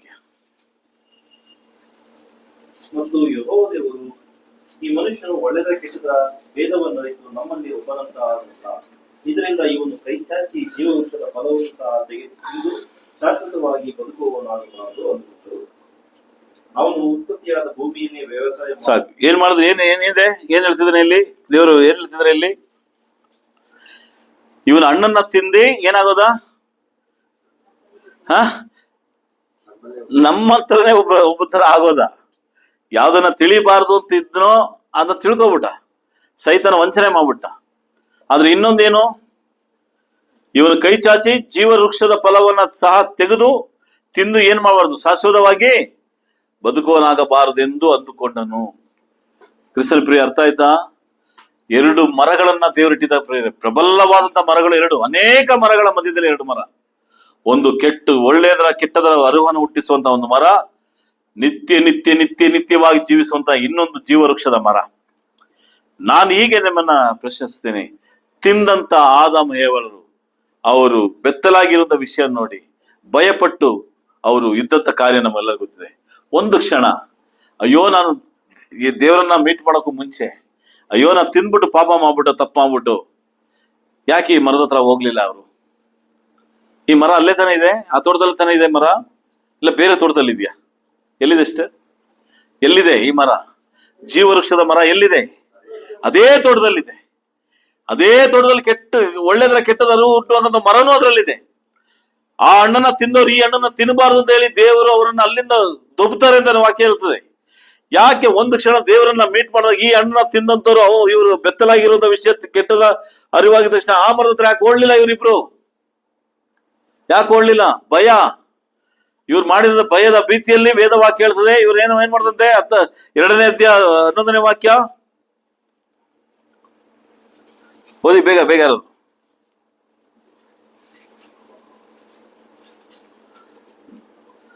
20ನೇ ಯೆಹೋವ ದೇವರು ಮನುಷ್ಯನನ್ನ ನೀನು ಎಲ್ಲಿರುತ್ತಿ ಎಂದು ಕೂಗಿ ಕೇಳಲು ಅವನು, ನಿನ್ನ ತೋಟದಲ್ಲಿ ಸಂಚರಿಸುವಂತ ಸಪ್ಪಳವನ್ನು ನಾನು ಕೇಳಿ ಬೆತ್ತಲಾಗಿದ್ದೇನಲ್ಲ ಎಂದು ಹೆದರಿ ಅಡಗಿಕೊಂಡಿದ್ದೇನೆ. ತಪ್ಪು ಮಾಡಿದಾಗ ಭಯ ಬಂತು, ಸರಿ ಓಕೆ, ಸರಿ ಮಾಡ್ಕೊಳಕ್ ಆಗ್ಲಿಲ್ವಾ ಅವನ ಕೈಯಲ್ಲಿ? ಸಂದರ್ಭಗಳಿರ್ಲಿಲ್ವಾ? ಕ್ರಿಸ್ತಲ್ ಪ್ರಿಯರ ಸಂದರ್ಭ ಇಲ್ವಾ? ಇದೆ. ಆದರೆ ಅವನು ಇನ್ನೊಂದು ಮರದ ಹತ್ರ ಹೋಗೋದಕ್ಕೆ ಪ್ರಯತ್ನ ಮಾಡಲಿಲ್ಲ. ಇವತ್ತು ನಾವು ಅಷ್ಟೇನೆ, ನಾವು ದೇವರ ವಾಕ್ಯ ನಮ್ಮ ಕೈಯಲ್ಲಿ ಕೊಟ್ಟಿದ್ದಾನೆ, ಜೀವ ವೃಕ್ಷದ ಮರದ ಹಣ್ಣನ್ನು ನಮ್ಮ ಕೈಯಲ್ಲಿ ಕೊಟ್ಟಿದ್ದಾನೆ ಇಲ್ಲಿ, ಆದ್ರೆ ನಾವು ಧ್ಯಾನ ಮಾಡ್ತಾನೇ ಇಲ್ಲ, ಇದ್ರ ಬಗ್ಗೆ ನಾವು ಓದದೇ ಇಲ್ಲ. ಅವಳ ರೀತಿಯಲ್ಲೇ ಇದ್ದೇವೆ. ಕೆಟ್ಟದ್ದು ಮಾಡಿದಾಗ, ಇಲ್ಲ ಯಾವ್ದೊಂದು ವಿಷಯ ಬಂದಾಗ, ಯಾವ್ದೋ ಸಂಕಟ ಬಂದಾಗ, ಯಾವ್ದೋ ಚಿಂತೆ ಬಂದಾಗ ಅದನ್ನೇ ನೋಡ್ತಾ ಇದ್ದೀನಿ ಹೊರತು ದೇವರ ಮನೆಯಲ್ಲಿ ನನಗೆ ಜೀವ ವೃಕ್ಷದ ಹಣ್ಣಿದೆ, ಈ ವಾಕ್ಯದಲ್ಲಿ ನನಗೆ ಜೀವವಿದೆ, ಯೇಸು ಕ್ರಿಸ್ತನೇ ಆ ಜೀವ ವೃಕ್ಷದ ಮರ, ಈ ವಾಕ್ಯದ ಹಣ್ಣನ್ನ ತಿನ್ನೋದಕ್ಕೆ ಬರ್ಬೇಕು, ಅದ್ರ ಬಗ್ಗೆ ನಾವು ಯೋಚನೆ ಮಾಡೋದಿಲ್ಲ. ಯಾಕಂತ ನಮ್ಗೆ ಮಾರ್ತಾಳ ರೀತಿಯಲ್ಲಿ ಆ ಚಿಂತೆ, ಆ ಗಡಿಬಿಡಿ ಇದನ್ನೇ ನಾವು ತುಂಬಿಸ್ಕೊಂಡು ಕುಂತಿದ್ದೀವಿ. ದೇವ್ರು ಕೊಟ್ಟಂತ ತಲಾಂತಗಳನ್ನ ನಾವು ಉಪಯೋಗಿಸ್ತಾನೆ ಇಲ್ಲ, ದೇವ್ರು ಕೊಟ್ಟಂತ ವರವನ್ನ ನಾವು ಉಪಯೋಗಿಸ್ತಾನೆ ಇಲ್ಲ. ಪ್ರೇರೆ, ನಾವು ದೇವರಿಗೆ ಯೋಚನೆ ಮಾಡ್ಬೇಕಾಗಿದೆ, ನನ್ನ ಪರಿಸ್ಥಿತಿ ಏನಾಗಿದೆ ಅಂತ ನೋಡ್ಬೇಕಾಗಿದೆ. ಪ್ರೇರೆ, ನಾವು ಯಾವ ರೀತಿಯಲ್ಲಿ ಇದ್ದೇವೆ ಅಂತ ನೋಡ್ಬೇಕಾಗಿದೆ. ನಾವು ಯೋಚಿಸುವಂತ ಕಾರ್ಯಗಳ ಬಗ್ಗೆ ನಾವು ಯೋಚನೆ ಮಾಡ್ಬೇಕಾಗಿದೆ. ನಾವು ಚಿಂತಿಸುವಂತ ಪ್ರತಿಯೊಂದು ಕಾರ್ಯದಲ್ಲಿಯೂ ನಾವು ನೋಡ್ಬೇಕಾಗಿದೆ. ಕ್ರಿಸ್ತನ ಪ್ರೇರೆ, ನಾವು ನೋಡುವ ಜ್ಞಾನೋಕ್ತಿ 4ನೇ ಅಧ್ಯಾಯ, ಜ್ಞಾನೋಕ್ತಿ ಬರಹಗಾರ ಹೇಳ್ತಾನೆ ನೋಡುವ, ಜ್ಞಾನೋಕ್ತಿ 4ನೇ ಅಧ್ಯಾಯ 5ನೇ ವಾಕ್ಯ, ನೀತಿಮೊಳಿಗಳ 4 ಅಧಿಕಾರಂ 5ನೇ ವಾಕ್ಯ.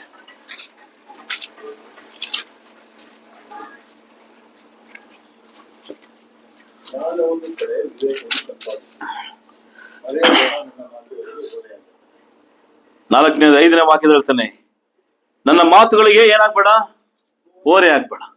ಜ್ಞಾನವನ್ನ ಪಡೆ, ವಿವೇಕವನ್ನು ಸಂಪಾದಿಸು, ಮರೆಯಬೇಡ. ನನ್ನ ಮಾತುಗಳಿಗೆ ಓರೆ ಆಗ್ಬೇಡ. ಯಾವತ್ತೂ ಅಷ್ಟೇ ಕ್ರಿಸ್ತನ ಪ್ರಿಯರೇ, ಜ್ಞಾನತಿಗಾರ ಹೇಳೋದ ಮಾತಿನ ಪ್ರಕಾರ ದೇವರ ಮಾತಿಗೆ ನಾವು ಯಾವತ್ತೂ ಓರೆ ಆಗ್ಬಾರ್ದು. ಓರೆ ಆಗೋದು ಯಾವಾಗ? ಓರೆ ಆಗಿ ಹೋಗೋದು ಯಾವಾಗ? ಅದು ನನಗೆ ಕಠಿಣವಾಗಿ ಕಾಣಿಸ್ದಾಗ. ನಿಮಗೆ ಗೊತ್ತಿರಬೇಕು, ಯೇಸು ಕ್ರಿಸ್ತನ ಸ್ವಾಮಿ ಹೇಳ್ತಾನೆ, ಒಬ್ಬ ಸಮಾರ್ಯದವನನ್ನ ಹೊಡೆದಿ ಕಾಕರು ಬಂದು ಹೊಡೆದ ಕೆಳಗಡೆ ಬೀಳ್ಸಿರ್ತಾನೆ. ಒಬ್ಬರನ್ನ, ಸಮಾರ್ಯದವನ್ ಬಂದು ಅವನ್ನ ಹೆಲ್ಪ್ ಮಾಡ್ತಾನೆ. ಫಸ್ಟ್ ಯಾರು ಬರ್ತಾನೆ? ಪರಿಸಾಯನ್ ಬರ್ತಾನೆ, ಎರಡನೇನು ಶಾಸ್ತ್ರಿಯನ್ ಬರ್ತಾನೆ. ಏನ್ ಮಾಡಿದ್ರು ದೇವರು? ನೋಡಿ ಓರೆ ಆಗಿ ಹೋದ್ರು ಅಂತ ವೇದವಾಗಿದೆ. ಇದು ನನಗೆ ಸಂಬಂಧ ಇಲ್ಲ ಅಂತ. ಓರೆ ಆಗಿ ಹೋಗೋದಂದ್ರೆ ಅರ್ಥ ಏನು?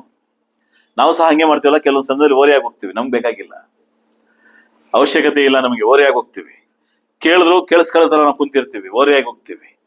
ಕುಟುಂಬದ ವಿಷಯದಲ್ಲಿ, ಸಭೆಯ ವಿಷಯದಲ್ಲಿ ಓರೆಯಾಗಿ ಹೋಗ್ಬೇಡಿ ಪ್ರಿಯರೇ. ದೇವರು ನಮಗೆ ಒಂದು ಸಂದರ್ಭವನ್ನ ಕೊಡ್ತಾನೆ ಆ ಕೆಲಸ ಮಾಡೋದಕ್ಕೆ. ನಾವು ಓರೆಯಾಗಿ ಹೋದ್ರೆ ಇನ್ನೊಬ್ಬನ್ನ ಕೊಡ್ತಾನೆ, ಆ ಇನ್ನೊಬ್ಬರಿಗೆ ಚಾನ್ಸ್ ಸಿಗುತ್ತೆ. ಪರಿಸಾಯನಿಗೂ ಒಳ್ಳೆ ಹೆಸರು ಬರಲಿಲ್ಲ, ಶಾಸ್ತ್ರಿಗೂ ಒಳ್ಳೆ ಹೆಸರು ಬರಲಿಲ್ಲ, ಸಮಾರ್ಯದವನಿಗೆ ಒಳ್ಳೆ ಹೆಸರು. ಅದಕ್ಕೆ ಸಮಾರ್ಯ ಏನಂತ ಹೇಳ್ತಾರೆ? ಅದಕ್ಕೆ ಏನ್ ಸಮಾರ್ಯ? ಅದು ಒಳ್ಳೆಯ ಸಮಾರ್ಯ.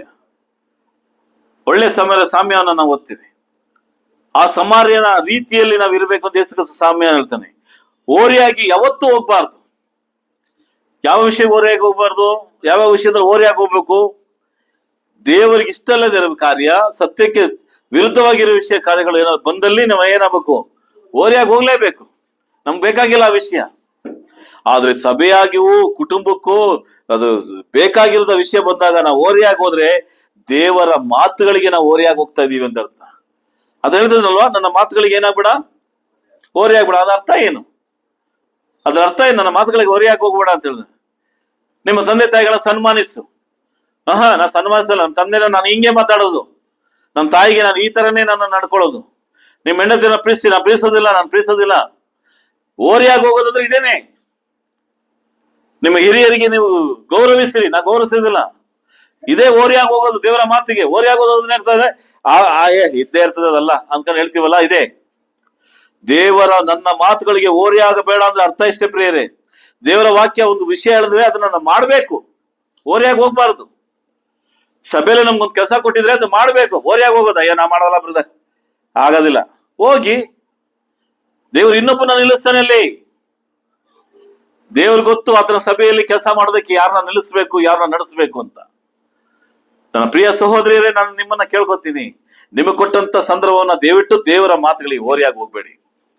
ಈ ಓರೆಯಾಗಿ ಹೋಗುವಂತ ಸಂದರ್ಭಗಳಲ್ಲಿ ನೀವು ತಿಳ್ಕೊಳ್ಳಿ, ಏನೋ ಒಂದು ವಿಷಯವನ್ನ ದೇವರಿಂದ ಆಶೀರ್ವಾದನ ಕಳ್ಕೊತಿದ್ದೀರಿ ಅಂತ ಅರ್ಥ. ಮಾರ್ತಾಳ ರೀತಿಯಲ್ಲಿ ನಮ್ಮ ಪರಿಸ್ಥಿತಿನ, ಅಯ್ಯೋ ಬ್ರದರ್ ಏನ್ ಹೇಳೋದು, ಸಂಡೆ ಬರೋದೇ ದೊಡ್ಡ ವಿಷಯ, ಇನ್ನು ಬೈಬಲ್ ಸ್ಟಡಿಗೆ ಬೇರೆ ಬನ್ನಿ ಅಂತೀರಿ, ಮನೇಲಿ ಬೈಬಲ್ ಸ್ಟಡಿ ನಡೆಸಿ ಅಂತ ಹೇಳ್ತೀನಿ. ಓರಿಯಾಗಿ ಯಾಕೆ ಹೋಗ್ತೀರಿ?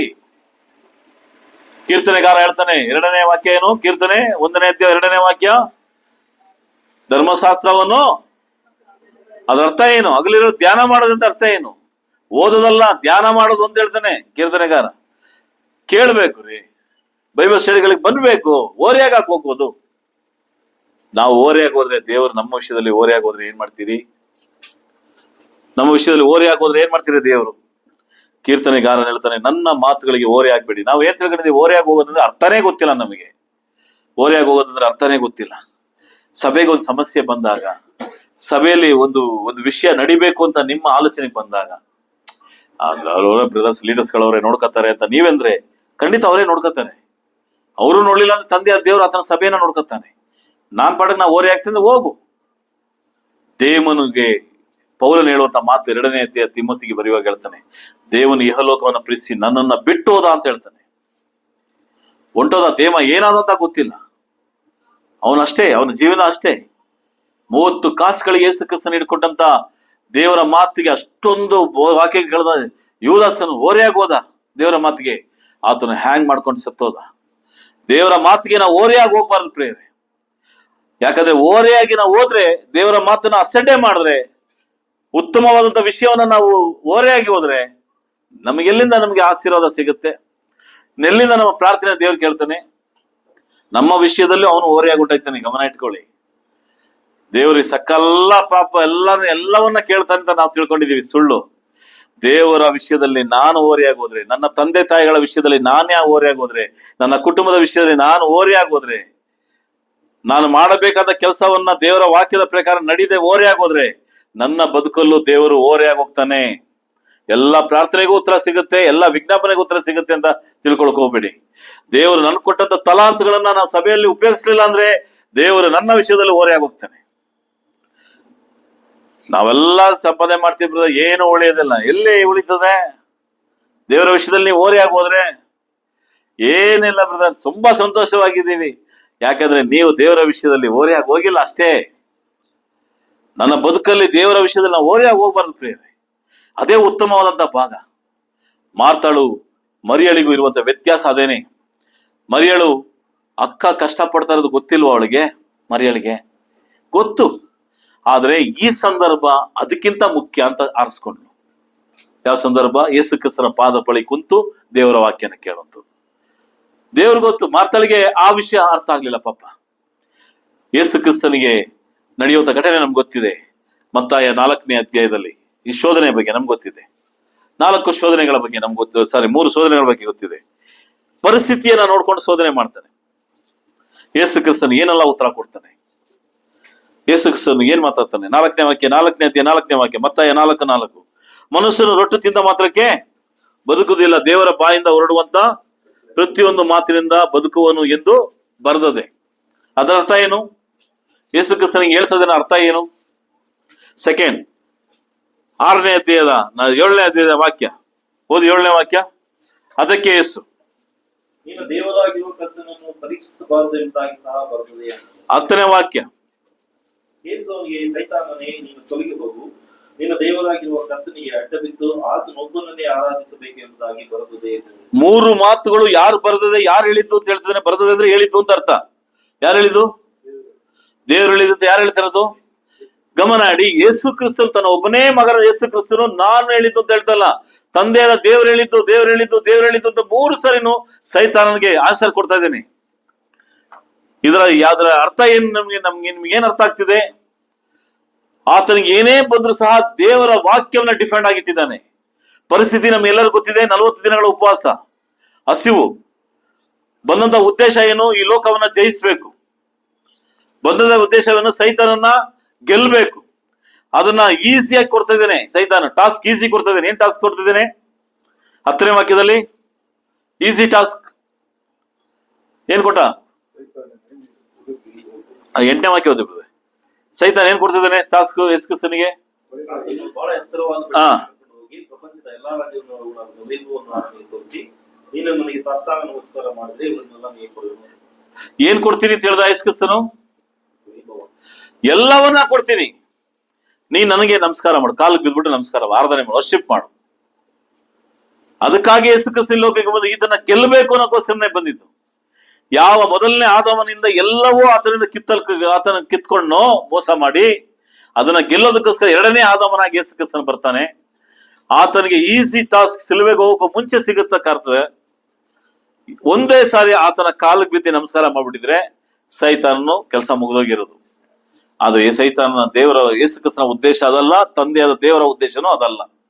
ಯೇಸು ಕ್ರಿಸ್ತನ ಸಿಲುವೆಯಲ್ಲಿ ಸಾಯಲೇಬೇಕು ಅನ್ನೋ ದೇವರ ರಕ್ತ ಸುರಿಸಲೇಬೇಕು, ಯಾಕಂದ್ರೆ ಎಲ್ಲರಿಗೋಸ್ಕರ ಆತನು ನಿತ್ಯ ಜೀವ ಕೊಡಬೇಕು. ಇಲ್ಲಿ ಒಂದು ವೇಳೆ ಈ ಮಾತಿನ ಹಿಂದೆ ಏನಿದೆ ಗೊತ್ತಾ ಪ್ರಿಯರೇ? ಈಸಿಯಾಗಿ ಗೆಲ್ಲಬಹುದಾಗಿತ್ತು, ಈಸಿಯಾಗಿ ಎಲ್ಲವನ್ನು ಪಡ್ಕೋಬಹುದಾಗಿತ್ತು. ಯೇಸು ಕ್ರಿಸ್ತನ 3 ಸಾರಿನು ದೇವ್ರು ಹೇಳಿದ್ದಾನೆ, ದೇವ್ರು ಬರೆದಿದ್ದಾನೆ, ದೇವ್ರು ಬರೆದಿದ್ದಾನೆ ಅಂತ ಹೇಳ್ತಾನೆ. ಇವತ್ತು ದೇವ್ರು ಬರೆದಂತ ವಾಕ್ಯಗಳನ್ನ ನಾವು ಎಷ್ಟರ ಮಟ್ಟಿಗೆ ಇಟ್ಕೊಂಡಿದ್ದೀವಿ? ಎಷ್ಟು ಸಾರಿ ಈ ಪದಗಳನ್ನು ಉಪಯೋಗಿಸ್ತೀವಿ ಕಷ್ಟಗಳು ಬಂದಾಗ? ಯಾವತ್ತಾದ್ರೂ ಹೇಳ್ತೀರಾ ನಿಮ್ಮ ಮನೆಯಲ್ಲಿ ಯಾರಾದ್ರೂ ಒಬ್ರು ಬಲಹೀನದ ಮಾತಾಡಿದಾಗ, ಅಮ್ಮ ಇದು ಯೋಚನೆ ಮಾಡೋಣ ವಾಕ್ಯ ಹಿಂಗ್ ಅಂತದೆ ಅಂತ ಹೇಳಿದಿರಾ ಮಕ್ಕಳೇ? ನಿಮ್ಮ ತಂದೆ ತಾಯಿಗಳಿಗೆ, ಗಂಡನಿಗೆ ಹೆಂಡತಿ ಹೇಳಿದೀರಾ? ಧೈರ್ಯವಾಗಿರ್ರಿ, ಯಾಕ್ರಿ ಇಷ್ಟೊಂದು ಸೋತೋಗ್ತೀರಿ?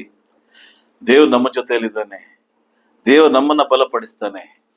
ಸಮುದ್ರದ ಮಧ್ಯದ ಭಾಗದಲ್ಲಿದ್ರು ಸಹ ನಮ್ಮನ್ನ ಮೇಲೆ ತರ್ತಾನೆ. ನೀರಿನ ಮೇಲೆ ನಡೆಸಿದಂತ ದೇವರು ನಮ್ಮನ್ನ ನಡೆಸೋದಿಲ್ವಾ? ಮುಳುಗುವಂತ ಪರಿಸ್ಥಿತಿ ಬಂದಾಗ ನಮ್ಮನ್ನ ಆತರ ಪೇತ್ರನ ಕೈ ಹಿಡಿದೆತ್ತಂಗೆ ನಮ್ಮನ್ನ ಎತ್ತೋದಿಲ್ವಾ?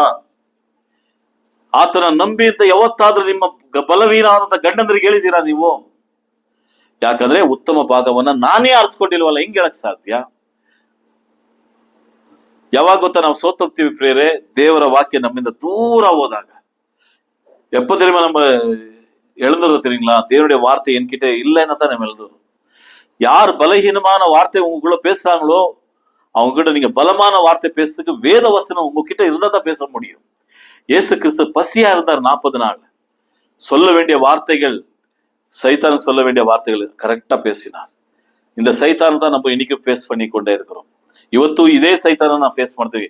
ಯಾರನ್ನ ನುಂಗ್ಲಿಂದ ಗರ್ಜಿಸುವ ಸಿಂಹದ ಪಾದದಲ್ಲಿ ನುಂಗ್ತಾ ಇರುತ್ತೆ ಈ ಸೈತಾನನ್ನ ಗೆಲ್ಲೋದಕ್ಕೆ ಯಾಕೆ ನಮ್ ಕೈಯಲ್ಲಿ ಆಗ್ತಿಲ್ಲ ಗೊತ್ತಾ? ಮಾರ್ತಾಳ ರೀತಿಯಲ್ಲಿ ಬದುಕ್ತಾ ಇದೀವಿ ಹೊರತು ಮರಿಯಾಳ ರೀತಿಯಲ್ಲಿ ಬದುಕ್ತಾ ಇಲ್ಲ ನಾವು. ಮೊದಲನೇ ಸ್ಥಾನವನ್ನ ದೇವರಿಗೆ ನಾವು ಕೊಡ್ತಾ ಇಲ್ಲ ಪ್ರಿಯರೇ. ಮೊದಲನೇ ಸ್ಥಾನವನ್ನ ಯೇಸು ಕ್ರಿಸ್ತನ ಕೊಟ್ಟಂತ ರೀತಿಯಲ್ಲಿ ಕೊಡಿ, ಮರಿಯಾಳು ಕೊಟ್ಟಂತ ಕೊಡಿ. ದೇವರ ಮಾತಿಗೆ ಖಂಡಿತವಾಗಿ ಓರೆ ಹೋಗ್ಬೇಡಿ. ಇವತ್ತು ನಾನು ಹೇಳಿದ್ರೆ ನಿಮ್ಗೆ ಕಹಿ ಆಗ್ಬೋದು. ಯೇಸು ಕ್ರಿಸ್ತನ ಹೇಳುವಂತ ಮಾತನ್ನ ಕೇಳಿ, ದೇವ್ರು ಹೇಳುವಂತ ಮಾತನ್ನ ಕೇಳಿ. ಹೌದು, ಈ ಕಾರ್ಯಗಳನ್ನ ಮಾಡೋದ್ರಿಂದ ಬ್ರದರ್ ನನ್ಗೆ ಯಾರು ನನ್ನ ಮನೆಗೆ ಬರಲ್ಲ, ನೋ ಪ್ರಾಬ್ಲಮ್, ಬರಬೇಡಿ, ಯಾರು ಬರೋಕೆ ಯೋಚನೆ ಮಾಡಬೇಡಿ. ದೇವ್ರು ನಿಮ್ಮ ಜೊತೆಯಲ್ಲಿದ್ದಾನೆ. ಈ ವಿಷಯದಲ್ಲಿ ನಾವು ಹೀಗೆ ಇರೋದ್ರಿಂದ ನಮ್ಗೆ ಏನು ಲಾಭ ಇಲ್ಲ ಬ್ರದರ್.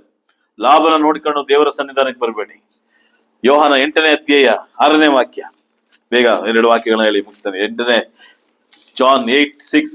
ಆತನ ಮೇಲೆ ತಪ್ಪು ಹೊರಿಸುವುದಕ್ಕೆ ಏನಾದರೂ ಒಂದು ನಿಮಿತ್ತ ಬೇಕಾದದ್ದರಿಂದ ಈತನು ಏನನ್ನು ತಾನು ನೋಡೋಣ ಎಂದು ಹಾಗೆ ಕೇಳಿದರು. ಆದ್ರೆ ಯೇಸು ಬಗ್ಗಿಕೊಂಡು ಬೆರಳಿನಿಂದ ನೆಲದ ಮೇಲೆ ಹೊರೆಯುತ್ತಾ ಇದ್ದರು. ಹೇಳು. ಅವರು ಆತನನ್ನು ಬಿಡದೆ ಕೇಳುತ್ತಿರುವಾಗ ಆತನು ನೆಟ್ಟಿಗೆ ಕೂತು ಸಾಕು ಬ್ರದರ್. ಈ ಸಂದರ್ಭ ಗೊತ್ತಿದೆ. ಒಂದು ವ್ಯಭಿಚಾರಿ ಸ್ತ್ರೀಯನ್ನ ತೆಗೆದುಕೊಂಡು ನ್ಯಾಯನ ಕೇಳೋದಕ್ಕೆ ಬರ್ತಿದ್ದಾರೆ ಅಲ್ಲ, ಯೇಸು ಕ್ರಿಸ್ತನ ತಪ್ಪನ್ನ ಓರ್ಸಕ್ ಬರ್ತಿದ್ದಾರೆ.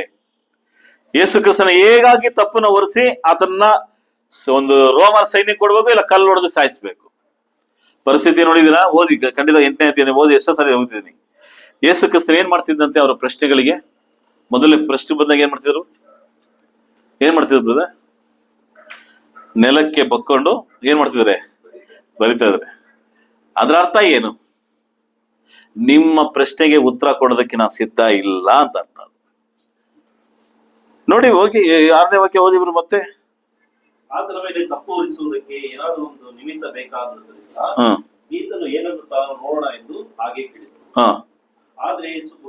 ಆದರೆ ಯೇಸು ಒಪ್ಪಿಕೊಂಡು ಬೆರಳಿನಿಂದ ನೆಲದ ಮೇಲೆ ಏನ್ ಬರೀತದನ್ನ ಗೊತ್ತಿಲ್ಲ ನನಗೆ, ವೇದವಾಕ್ಯನ ಅದ್ರ ಬಗ್ಗೆ ಹೇಳಲಿಲ್ಲ. ಯಾಕೆ ಯೇಸು ಕ್ರಿಸ್ತನ ಸಡನ್ ಆಗಿ ಆನ್ಸರ್ ಮಾಡಲಿಲ್ಲ? ನಿಮ್ಮ ಪ್ರಶ್ನೆಗೆ ನಾನು ಅವಶ್ಯಕತೆ ಇಲ್ಲ ನನ್ನ ಆನ್ಸರ್ ಕೊಡೋದಕ್ಕೆ. ನೀವು ಏನಕ್ಕಾಗಿ ಪ್ರಶ್ನೆ ಕೇಳ್ತಿದ್ರಂತ ಆಲ್ರೆಡಿ ಯೇಸು ಕ್ರಿಸ್ತನ್ ಗೊತ್ತಿದೆ. ಆತನ ಆರಾಮಾಗಿ ನೆಲದ ಮೇಲೆ ಕುಂತ್ಕೊಂಡು ಡ್ರಾಯಿಂಗ್ ಮಾಡ್ತಿದ್ದಾನೆ, ಏನೋ ಬರಿತಾ ಇದ್ದಾನೆ, ಏನ್ ಬರಿತಾನೆ ಗೊತ್ತಿಲ್ಲ.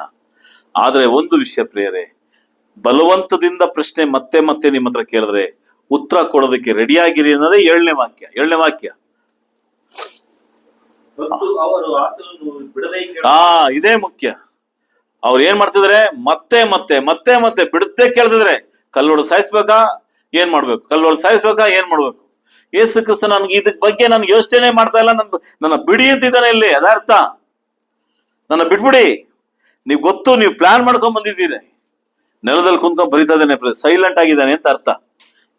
ಸೈಲೆಂಟ್ ಆಗಿದೆ, ಯೇಸು ಕ್ರಿಸ್ತನ ಬಾಯಿ ಕ್ಲೋಸ್ ಆಗಿದೆ ಅಂತ ಅರ್ಥ. ಮಾತಾಡ್ತಿಲ್ಲ ಯೇಸು ಕ್ರಿಸ್ತನ ಇಲ್ಲಿ, ನೆಲದ ಮೇಲೆ ಕುಂತ್ಕೊಂಡು ಆತನ ಏನೋ ಬರಿತಾ ಇದ್ದಾನೆ. ಅದರ ಅರ್ಥ ಏನಂದ್ರೆ ಯೇಸು ಕ್ರಿಸ್ತನೇ ಕೆಲವೊಂದು ಸ್ಥಳದಲ್ಲಿ ಮಾತಾಡ್ತಾ ಇಲ್ಲ ಅಂತ ಅರ್ಥ. ನಾವು ಸಹ ಕೆಲವೊಂದು ಸ್ಥಳದಲ್ಲಿ ಮಾತಾಡಬಾರ್ದು ಪ್ರಿಯರೇ.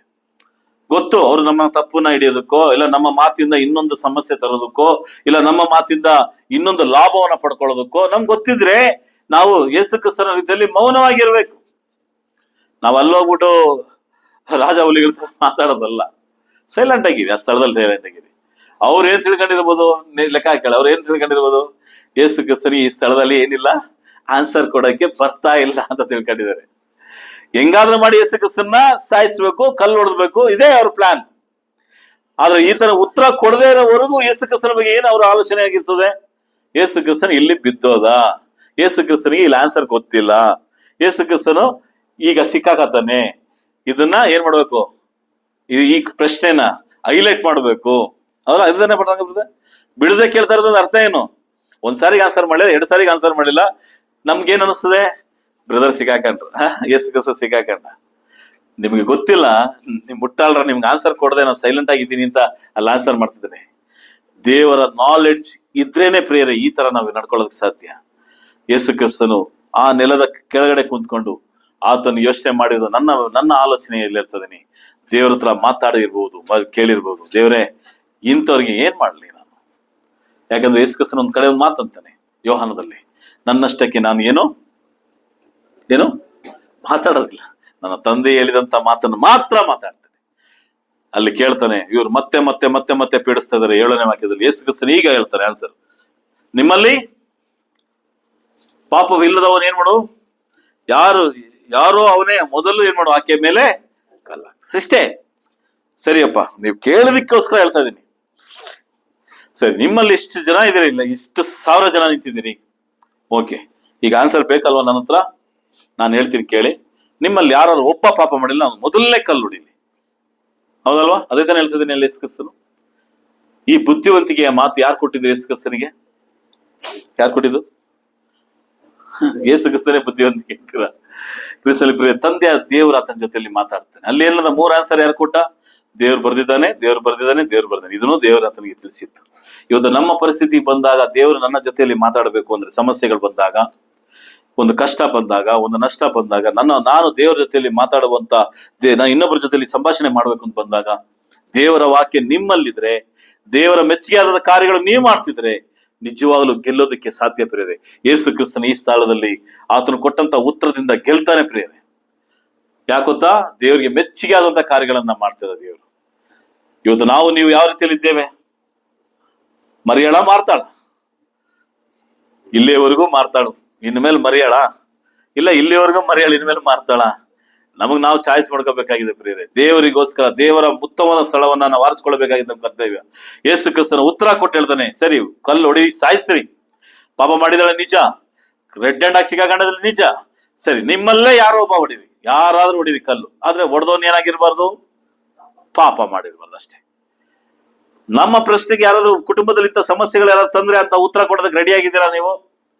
ಯಾರೋ ಒಂದು ಸಮಸ್ಯೆ ತತ್ತಾರೆ, ಯಾರೋ ಒಂದು ಸಭೆಯಲ್ಲಿ ಸಮಸ್ಯೆ ತತ್ತಾರೆ, ಕುಟುಂಬದ ಸಮಸ್ಯೆ ತತ್ತಾರೆ, ಒಂದು ತಂದೆ ತಾಯಿಗಳ ಗಂಡ ಹೆಂಡತಿರ ಮಧ್ಯದಲ್ಲಿ ಸಮಸ್ಯೆ ತತ್ತಾರೆ. ನೀವ್ ಹೇಳೋದಕ್ಕೆ ರೆಡಿ ಆಗಿದ್ರೆ ಈ ಆನ್ಸರು, ಕಲ್ ತಗೊಂಡ್ ಹೊಡಿಯಪ್ಪ, ಹೌದಪ್ಪ ಅವ್ರು ಗಂಡ ಹೆಂಡತಿ ತಪ್ಪು ಮಾಡಿದಾರೆ, ನೀವ್ ಹೊಡಿ, ನೀನೇನೋ ತಪ್ಪು ಮಾಡ್ಲಿಲ್ಲ ಅಂದ್ರೆ ಹೊಡಿ.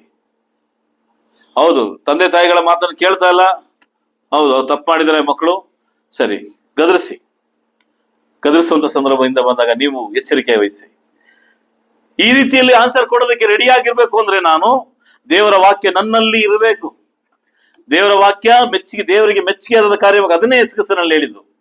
ದೇವರಿಗೆ ಮೆಚ್ಚುಗೆಯಾದ ಕೆಲಸ ಯಾವುದು ಅಂದ್ರೆ ಆತನ ಕಳಿಸಿದಂತವರನ್ನ ನಂಬೋದೇ ಮೆಚ್ಚುಗೆಯಾದ ಕೆಲಸ. ಇವತ್ತು ನನ್ನ ಆನ್ಸರ್ ಏನಾಗಿದೆ? ನಾವೇನ್ ಮಾಡ್ತೀವಿ? ಒಂದು ಪ್ರಶ್ನೆ ಬಂದಿದ ತಕ್ಷಣ, ಏನೋ ಸಮಸ್ಯೆ ಬಂದಾಗ ಇನ್ನೊಬ್ಬರನ್ನ ಕೇಳ್ತೀವಿ, ಯಾರದ ಕೇಳೋದೇ ಬೇಕಾಗಿಲ್ಲ. ನೀವು ದೇವರ ಮುಂದೆ ಆ ಪ್ರಶ್ನೆಯನ್ನ ಇಡಿ ಪ್ರಿಯರೇ. ದೇವರು ನಿಮ್ಮನ್ನು ನಡೆಸುವಂತನಾಗಿದ್ದಾನೆ. ಮತ್ತೆ 22ನೇ ಅಧ್ಯಾಯದಲ್ಲಿ ಒಂದು ಸಂದರ್ಭ ಇದೆ, ಅಲ್ಲೂ ಪ್ರಶ್ನೆ ಯೇಸು ಕ್ರಿಸ್ತನಿಗೆ. ಇದು ಹೇಳಿ ಮುಗಿಸ್ತೇನೆ. 22ನೇ ಅಧ್ಯಾಯ 15ನೇ ವಾಕ್ಯ, ಮತ್ತಾಯ 22:15 ವಾಕ್ಯ. ಹಾಗೆ ಫರಿಸಾಯರು ಹೊರಟು ಆತನನ್ನು ಮಾತಿನಲ್ಲಿ ಹೇಗೆ ಶಿಕ್ಷಿಸುವ ಎಂದು ಕೂಡಿ ಆಲೋಚಿಸಿಕೊಂಡು ಆತನ ಬಳಿಗೆ ತಮ್ಮ ಶಿಷ್ಯರನ್ನು ಹೆರೋದಿಯರ ಕೂಡ ಕಳುಹಿಸಿದರು.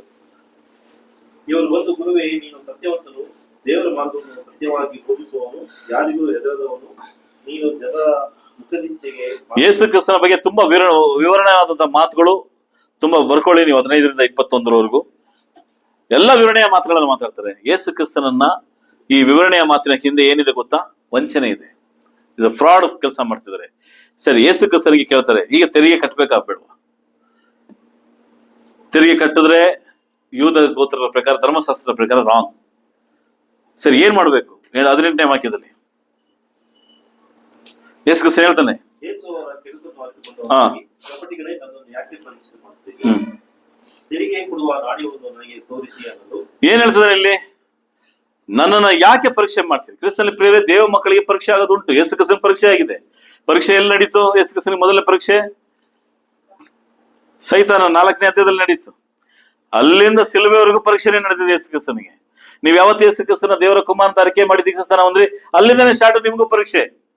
ಅದ್ರ ಗೆಲ್ಬೇಕಾಗಿರೋದು ನಾವ್ ತಾನೇ. ಗೆಲ್ಬೇಕು ಅಂದ್ರೆ ನಾವೇನ್ ಮಾಡ್ಬೇಕು? ಮರೆಯಳ ರೀತಿಯಲ್ಲಿ ಅದ್ರ ಪಾದ ಹತ್ರ ಕುಂತಿರ್ಬೇಕು. ಕ್ವಶನ್ ಪೇಪರ್ ಆನ್ಸರ್ ಸೀಟ್ ಅಲ್ಲಿ ಯೇಸು ಕ್ರಿಸ್ತನ ಹತ್ರ ಇದೆ. ಅದನ್ನ ಪಡ್ಕೋಬೇಕು ಅಂದ್ರೆ ಯೇಸು ಕ್ರಿಸ್ತ ನನ್ನನ್ನು ಯಾಕೆ ಪರೀಕ್ಷೆ ಮಾಡ್ತೀರಿ?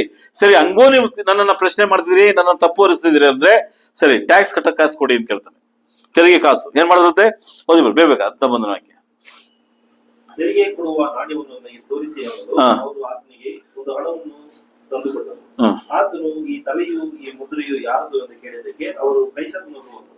ಆಗ ಆತನು ಅವರಿಗೆ, ಹಾಗಾದ್ರೆ ಕೈಸರನದನ್ನು ಕೈಸರಿಗೆ ಕೊಡಿರಿ, ದೇವರದನ್ನು ದೇವರಿಗೆ ಕೊಡಿರಿ ಎಂದು ಹೇಳಿದರು. 22. ಅವರು ಈ ಮಾತನ್ನು ಕೇಳಿ ಆಶ್ಚರ್ಯಪಟ್ಟು ಆತನನ್ನು ಬಿಟ್ಟು, ಒಂದೇ ಒಂದು ಆನ್ಸರ್. ಕಾಯಿನಲ್ಲಿ ಯಾರು ಕಾಸಿದೆ? ಯಾರ್ದಿದೆ? ಕೈಸರ ಇದೆ. ಅಲ್ಲಿ ಏನಂತಾನೆ ಯೇಸು ಕ್ರಿಸ್ತನು? ಕೈಸರಿಯನ್ಗೆ ಸೇರ್ಬೇಕಾಗಿರೋದನ್ನ ಏನ್ ಮಾಡಿ? ಕೈಸರಿಯನ್ ಕೊಡಿ. ಅಲ್ಲಿ ಫೋಟೋಲ್ಲಿ ಯಾರಿದೆ? ಕಾಯಿಸಲ್ಲಿ ನಮ್ಮ ನೋಟಲ್ಲಿ ಯಾರಿದೆ? ಕಾಣ್ತದೆ. ಆತರ ಅವತ್ತಿನ ರಾಜನ ಒಂದು, ಕೈಸರಿಯ ರಾಜನ ಒಂದು ಮುದ್ರೆ ಹೊಂದಿದೆ. ಕೈಸರಿಗೆ ಸೇರ್ಬೇಕಾಗಿರೋದು ಏನ್ ಮಾಡಿ? ಅದು 2ನೇ ಪದ ಇದೆಯಲ್ಲ, ಅದು ಫೋಟೋ ಇತ್ತ ಅಲ್ಲಿ? 2ನೇ ಆನ್ಸರ್ ಏನು? ಅಲ್ಲಿ ಇದೆಯಾ? ಕಾಯಿನಲ್ಲಿ ಇದೆಯಾ? ದೇವ್ರ ಫೋಟೋ ಇದೆಯಾ ಅಲ್ಲಿ? ಬಟ್ ಅದು ಆನ್ಸರ್ ಹಿಂಗ್ ಬಂತು. ಫೋಟೋ ಯೇಸು ಕ್ರಿಸ್ತನ ಕಾಯಿನ ತೆಗೆದು ಹಿಂಗ್ ತೋಡ್ತಾನಲ್ವಾ, ಹಿಂಗ್ ಇಟ್ಕೊಳ್ತಾನೆ, ನೋಡ್ತಾನೆ. ಯಾರು ಫೋಟೋ ಇದೆ ಇಲ್ಲಿ? ಕೈಸರೆ ಅಂತ ಹೇಳ್ತಾರೆ ಎಲ್ಲ. ಕೈಸರಿಗೆ ಸೇರ್ಬೇಕಾಗಿರೋದು ಕೈಸರಿಗೆ ಕೊಡಿ. ಸೆಕೆಂಡ್ ಆನ್ಸರ್ ಹಿಂಗೆ, ಈ ಕಡೆ ತಿರುಗಿದ್ರೆ ಯೇಸು ದೇವ್ರ ಫೋಟೋ ಇತ್ತಲ್ಲಿ, ಯೆಹೋವನ ಫೋಟೋ ಇತ್ತ? ಇಲ್ಲ, ಏನಾಗಿತ್ತ? ಏನೂ ಇಲ್ಲ. ಹಂಗಾದ್ರೆ ಯೇಸು ಕ್ರಿಸ್ತನ ಸೆಕೆಂಡ್ ಆನ್ಸರ್ ಏನು? ಯಾಕೆ? ಕೈಸರೇನಿಗೆ ಸೇರಬೇಕಾದ ತೆರಿಗೆನ ಕಟ್ಟಿ ನಿಜ, ಅದನ್ನ ದುಡಿಯೋದಕ್ಕೆ ಕೊಟ್ಟಂತ ದೇವರಿಗೆ ನೀವು ಮೊದಲು ದೇವರಿಗೆ ಕೊಡಿ. ದುಡಿಯೋದಕ್ಕೆ, ಆ ಸಂಪಾದನೆ ಮಾಡೋದಕ್ಕೆ, ಆ ಕಾಸು ಬರೋದಕ್ಕೆ ದೇವರು ನಿನ್ನ ಕೊಟ್ಟಂತ ದಿನ, ದೇವರು ನಿನ್ ಕೊಟ್ಟಂತ ಆಯುಷ್ಕಾಲ, ದೇವ್ರು ಕೊಟ್ಟಂತ ಜ್ಞಾನ, ದೇವ್ರು ಕೊಟ್ಟಂತ ಆಶೀರ್ವಾದವನ್ನ ದೇವರಿಗೆ ಸಲ್ಲಿಸಲೇಬೇಕು ನೀನು ಅಂತ ಹೇಳ್ತಾನೆ. ಹಂಗಾದ್ರೆ ಅರ್ಥ ಎಷ್ಟೇನೆ ಕ್ರಿಸ್ತನ ಪ್ರಿಯರೇ? ಇಲ್ಲದೇ ಇರುವಂತ ಒಂದು ಮುಖವನ್ನ ಯೇಸು ಕ್ರಿಸ್ತನ ಉತ್ತರ ಕೊಡ್ತಾನಲ್ಲ, ಅದೇ ಉತ್ತರ ಅಲ್ಲಿ. ಕೈಸರಿಗೆ ಸೇರಿದಂತ ಕೈಸರಿಗೆ ಕೊಡಿ ಅಂತ ಹೇಳ್ಬಿಟ್ಟು ಸೈಲೆಂಟ್ ಆಗ್ಬೋದಾಯ್ತು ಯೇಸು ಕ್ರಿಸ್ತನು. ಆದ್ರೆ ದೇವರಿಗೆ ಸಲ್ಲಬೇಕಾಗಿರೋದನ್ನ ದೇವರಿಗೆ ಕೊಡ್ರಿ. ಅದರ ಅರ್ಥ ಏನು? ಆ ನಾಣ್ಯದಲ್ಲಿ ದೇವರ ಫೋಟೋ ಇಲ್ಲ, ಅಲ್ಲಿರೋದು ಕೈಸರಿಯ ಫೋಟೋ. ಆದ್ರೆ ಕೈಸರಿಗೆ ಸಲ್ಲಿಸಬೇಕಾದ ಕೈಸರಿ ಕೊಡಿ ನಾಣ್ಯದಲ್ಲಿ. ಇದು ಲೋಕಕ್ಕೆ ಸಂಬಂಧಪಟ್ಟಂತ ನಾಣ್ಯ, ಅವನ್ ತೆರಿಗೆ ಕಟ್ಟಿ. ದೇವರಿಗೆ ಸಲ್ಲಬೇಕಾದ ಕಾಣಿಕೆನ ದೇವ್ರಿಗೆ ಕೊಡಿ. ಅದ ಅರ್ಥ ಏನಂದ್ರೆ, ನಿನ್ನನ್ನ ಈ ಕಾಸನ್ನ, ಕೈಸರಿಯ ಕಾಸನ್ನ ದುಡಿಯೋದಕ್ಕೆ, ಕೈಸರಿ ಎಂಬ ಮುಖವನ್ನ ನಾಣ್ಯದಲ್ಲಿ ನೀ ಸಂಪಾದನೆ ಮಾಡಕ್ಕೆ ದೇವ್ರು ಕೊಟ್ಟಂತ, ನಿನಗೆ ಕೊಟ್ಟಂತ ಬಲವಕ್ಕೆ ದೇವರಿಗೆ ಸಲ್ಲಿಸಬೇಕೆಂದು ಇನ್ನೊಂದು ಉತ್ತರ ಕೊಡ್ತಾನಲ್ಲ, ಅದು ದೇವರಿಂದ ಪಡ್ಕೊಂಡಂತ ಜ್ಞಾನ ಪ್ರೇರೆ. ಅದನ್ನೇ ಸೈತಾನನಿಗೆ ಕೊಟ್ಟಂತ ಉತ್ತರ. ಅದನ್ನೇ ಆ ವ್ಯಭಿಚಾರಿ ಸ್ತ್ರೀಯ ಮಧ್ಯದಲ್ಲಿ ಆ ಸಮಾರ್ಯದವರಿಗೆ ಕೊಟ್ಟಂತ ಉತ್ತರ. ಇವತ್ತು ಅದನ್ನೇ ಇಲ್ಲಿ ಈ ಒಂದು ಸಮಾರ್ಯದವ್ರಿಗೆ ಕೊಟ್ಟಂತ ಉತ್ತರ. ಇದೇ ನಾವು ಕೊಡಬೇಕಾದಂತ ಉತ್ತರ. ಇಷ್ಟು ಉತ್ತರ ನಾವು ಕೊಡ್ಬೇಕು ಅಂದ್ರೆ ಏನ್ ಮಾಡ್ಬೇಕು? ಮರೆಯಳಾಗ್ಬೇಕಾ? ಮಾತಾಡಾಗ್ಬೇಕಾ? ಮರೆಯಳಾದ್ರೆ ಈ ಉತ್ತರ ಕೊಡೋದಕ್ಕೆ ನಾವು ರೆಡಿ ಆಗಿರಕ್ಕೆ ಸಾಧ್ಯ. ಯಾಕಂದ್ರೆ ಉತ್ತಮವಾದಂತ ಭಾಗ ಯೇಸು ಕ್ರಿಸ್ತನ ಪಾದ ಕೆಳಗಡೆ ಇರೋದು. ಸಭೆಗೋಸ್ಕರ ನಿಮ್ಮ ಪ್ರಯತ್ನ ಇಲ್ಲ ಅಂದ್ರೆ, ಸಭೆಗೋಸ್ಕರ ನೀವು ದುಡಿಲಿಲ್ಲ ಅಂದ್ರೆ, ಸಭೆಗೋಸ್ಕರ ಬದುಕಲಿಲ್ಲ ಅಂದ್ರೆ, ದೇವರಿಗೋಸ್ಕರ ನಿಮ್ಮ ಕಾರ್ಯನ ಒಪ್ಪಿಸ್ಲಿಲ್ಲ ಅಂದ್ರೆ, ದೇವರ ವಿಷಯದಲ್ಲಿ ನೀವು ಓರೆಯಾಗಿ ಉಂಟಾದ್ರೆ ದೇವರು ನಿಮ್ಮ ವಿಷಯದಲ್ಲಿ ಓರೆಯಾಗಿ ಹೋಗ್ತಾನೆ ಪ್ರಿಯರೇ. ನಾವು ಕೇಳಾಯ್ತು ಬ್ರದರ್, ಈ ತರ ಮೆಸೇಜ್ಗಳು ತುಂಬಾ ಕೇಳಾಯ್ತು. Okay, good. ನೀವತ್ತಿಗೂ ಹೊರೆಯಾಗಿ ಹೋದ್ರೆ ನನ್ನ ಪರಿಸ್ಥಿತಿ ಏನು? ಲೂಕ ಒಂದೇ ಒಂದು ವಾಕ್ಯ, ಲೂಕ 21ನೇ ಅಧ್ಯಾಯ. ಯೇಸು ಕ್ರಿಸ್ತನು ಇಲ್ಲಿ ಒಂದು ಮಾತು ಹೇಳ್ತಾನೆ, ಅದನ್ನ ಹೇಳಿ ಮುಗಿಸ್ತಾನೆ. ಲೂಕ 21ನೇ ಅಧ್ಯಾಯ 15ನೇ ವಾಕ್ಯ. ಈ ಅಧ್ಯಾಯ ಹಾಗೆ ಓದ್ಕೊಂಡ್ರೆ ನಿಮ್ಗೆ ಅರ್ಥ ಆಗುತ್ತೆ. 10ರಿಂದ ಇದೊಂದು ವಾಕ್ಯ ಮಾತ್ರ ಓದಿ ಬಿಡದೆ. 15ನೇ ವಾಕ್ಯ. ಯಾಕೆಂದ್ರೆ ನಿಮ್ಮ ವಿರೋಧಿಗಳೆಲ್ಲರೂ ಎದುರು ನಿಲ್ಲುವುದಕ್ಕೂ ಎದುರು ಮಾತಾಡುವುದಕ್ಕೂ ಆಗದಂತ ಬಾಯನ್ನು ಬುದ್ಧಿಯನ್ನು ನಾನೇ ನಿಮಗೆ ಕೊಡುತ್ತೇನೆ. ನಿಮ್ಮ ಎದುರು ನಿಲ್ಲುವುದಕ್ಕೂ ನಿಮ್ಮ ವಿರೋಧಿಗಳೆಲ್ಲರೂ ಎದುರು ನಿಲ್ಲುವುದಕ್ಕೂ ಎದುರು ಮಾತಾಡುವುದಕ್ಕೂ ಆಗದಂತ ಬಾಯನ್ನ ಯಾರು, ಆ ಬಾಯನ್ನು ಬುದ್ಧಿಯನ್ನು ಯಾರು ಕೊಡ್ತಾನೆ? ಯಾರು ಕೊಡ್ತೀನಿ ಅಂತ ಹೇಳ್ತಾರದು? ನಾನೇ ಕೊಡ್ತೀನಿ ಅಂತ ಹೇಳ್ತಾನೆ. ಎಂತ ಪರಿಸ್ಥಿತಿ ಬಂದ್ರು ನಿಮ್ಮನ್ನ ಮಾತಾಡೋದಕ್ಕೆ ನಾನು ನಿಮ್ಮನ್ನ ಬಲಪಡಿಸ್ತೀನಿ ಅಂತ ಹೇಳ್ತಾನೆ. ಅದಕ್ಕೆ ಉತ್ತಮವಾದ ಸ್ಥಳ ಬೇಕೇ ಬೇಕು. ನಾನು ನನ್ನ ವಿರೋಧಿ ಯಾರಾದ್ರೂ ಆಗಿರ್ಲಿ, ನಮ್ಮ ವಿರೋಧಿ ಯಾರು? ಸೈತಾನನೇ. ನನ್ನ ವಿರೋಧವಾಗಿರೋದು ಯಾರು? ಸೈತಾನ ವಿಷಯಗಳೇ. ನನ್ನ ವಿರೋಧಿ ಯಾರು ಅಂದ್ರೆ ಸೈತಾನ ಚಿತ್ತದ ಪ್ರಕಾರ ಯಾರೆಲ್ಲ ನಡೀತಾರೋ ಅವರೆಲ್ಲ ವಿರೋಧಿಗಳೇ. ಅವರ ಮುಂದೆ ನಾನು ಏನಾದ್ರೂ ಮಾತಾಡಬೇಕು ಅಂದ್ರೆ ನಮ್ಮ ಬಾಯಿನ ಉಪಯೋಗಿಸ್ಬೇಡಿ. ದೇವರು ಏನಾದ್ರು ಯೇಸು ಕ್ರಿಸ್ತನು ಹೇಳ್ತಾನೆ, ನಾನೇ ನಿಮಗೆ ಏನ್ ಮಾಡ್ತೀನಿ? ಆಗದಂತ ಬಾಯಿನ ಬುದ್ಧಿಯನ್ನ ನಾನೇ ನಿಮಗೆ ಕೊಡ್ತೇನೆ. ಯೇಸು ಕ್ರಿಸ್ತನೇ ಮಾತಾಡೋದಕ್ಕೆ ಕೊಡ್ತಾನೆ. ಹೇಗೆ ಯೇಸು ಕ್ರಿಸ್ತನ ಆ ಒಂದು ವ್ಯಭಿಚಾರ ವಿಷಯದಲ್ಲಿ ಮಾತಾಡಿದ್ನೋ, ಹೇಗೆ ಆ ಕೈಸರಿಯ ವಿಷಯದಲ್ಲಿ ಮಾತಾಡಿದನು, ಟ್ಯಾಕ್ಸ್ ಕೊಡೋ ವಿಷಯದಲ್ಲಿ ಹೇಗೆ ಸೈತಾನ ಹತ್ರ ಮಾತಾಡಿದನು, ಹೇಗೆ ಮರಿಯಳ ಜೊತೆಯಲ್ಲಿ ಮಾತಾಡಿದನು, ಅದೇ ತರ ಯೇಸು ಕ್ರಿಸ್ತ ನಮ್ಮ ಬದುಕಲ್ಲೂ ಮಾತಾಡ್ತಾನೆ. ಮಾತಾಡ್ಬೇಕು ಅಂದ್ರೆ ಏನ್ ಮಾಡ್ಬೇಕು? ಯೇಸು ಕ್ರಿಸ್ತನ ಪಾದ ಕೆಳಗಡೆ ಕೂರ್ಬೇಕು. ಪ್ರತಿದಿನ ಕೂರ್ಬೇಕು, ಪ್ರತಿ ಕ್ಷಣ ಕೂರ್ಬೇಕು. ಯಾವಾಗಲೂ ದೇವರ ವಿಷಯದಲ್ಲಿ ಮಾತಾಡ್ತಾ ಇರ್ಬೇಕು. ಎವ್ರಿ ಡೇ, ಎವ್ರಿ ವೆಡ್ನೆಸ್ಡೇ ದಯವಿಟ್ಟು ಬನ್ನಿ. ಇಲ್ಲಿ ಒಳ್ಳೊಳ್ಳೆ ವಿಷಯಗಳು ನಿಮ್ಮ ಜೊತೆಯಲ್ಲಿ ದೇವರ ವಾಕ್ಯ ಪ್ರಶಂಸಿಸ್ತಿದೆ. ದಯವಿಟ್ಟು ಸಮಯನ ಕಳ್ಕೊಬೇಡಿ. ಕಾಲವು ಕಳ್ಕೊಂಡ್ರೆ ಮತ್ತೆ ಕಾಲ ಸಿಗೋದಿಲ್ಲ ಪ್ರಿಯರೇ, ಗೊತ್ತಿದಲ್ವಾ? ಕಾಲವು ಕಳ್ಕೊಂಡ್ರೆ ಮತ್ತೆ ಸಿಗೋದಿಲ್ಲ. ದೇವರ ವಾಕ್ಯಕ್ಕೆ ಯಾವತ್ತೂ ಓರೆಯಾಗಿ ಹೋಗ್ಬೇಡಿ. ಅಯ್ಯೋ ಅವ್ರು ಹೇಳ್ತಾರೆ ನಾನು ಹಿಂಗೇನೆ ಅಂತ ಅಸಡ್ಡೆ ಮಾಡ್ಬೇಡಿ. ದೇವರು ನಮ್ಮನ್ನ ಬೇಕಾದ್ರೆ ದೇವರಿಂದ ನಾವು ಬೇಕಾದ್ರೆ ದೂರ ಹೋಗ್ಬೋದು, ದೇವ್ರು ನಮ್ಮನ್ನ ಬಿಟ್ಟು ದೂರ ಹೋಗೋದಿಲ್ಲ. ಯೇಸು ಕ್ರಿಸ್ತನು ಅದನ್ನೇ ಹೇಳ್ತಾನೆ, ನೀವು ಮಾಡಬೇಕಾದ ಕಾರ್ಯಗಳು ದೇವರಿಗೆ ಮೆಚ್ಚುಗೆ ಆದ ಮಾಡಬೇಕಾದ್ರೆ ದೇವರು ಕಳಿಸಿಕೊಟ್ಟ ಆತನ ನೀವು ನಂಬಬೇಕು, ಆತನ ಮಾತನ್ನ ಕೇಳಬೇಕು. ನಾವು ಕೇಳೋದಕ್ಕೆ ಸಿದ್ಧರಾಗಿರುವ ದೇವ್ರ ತನ್ನ ಈ ವಾಕ್ಯಗಳನ್ನ ಆಶ್ರಯಿಸಲಿ. ಆಮೇಲೆ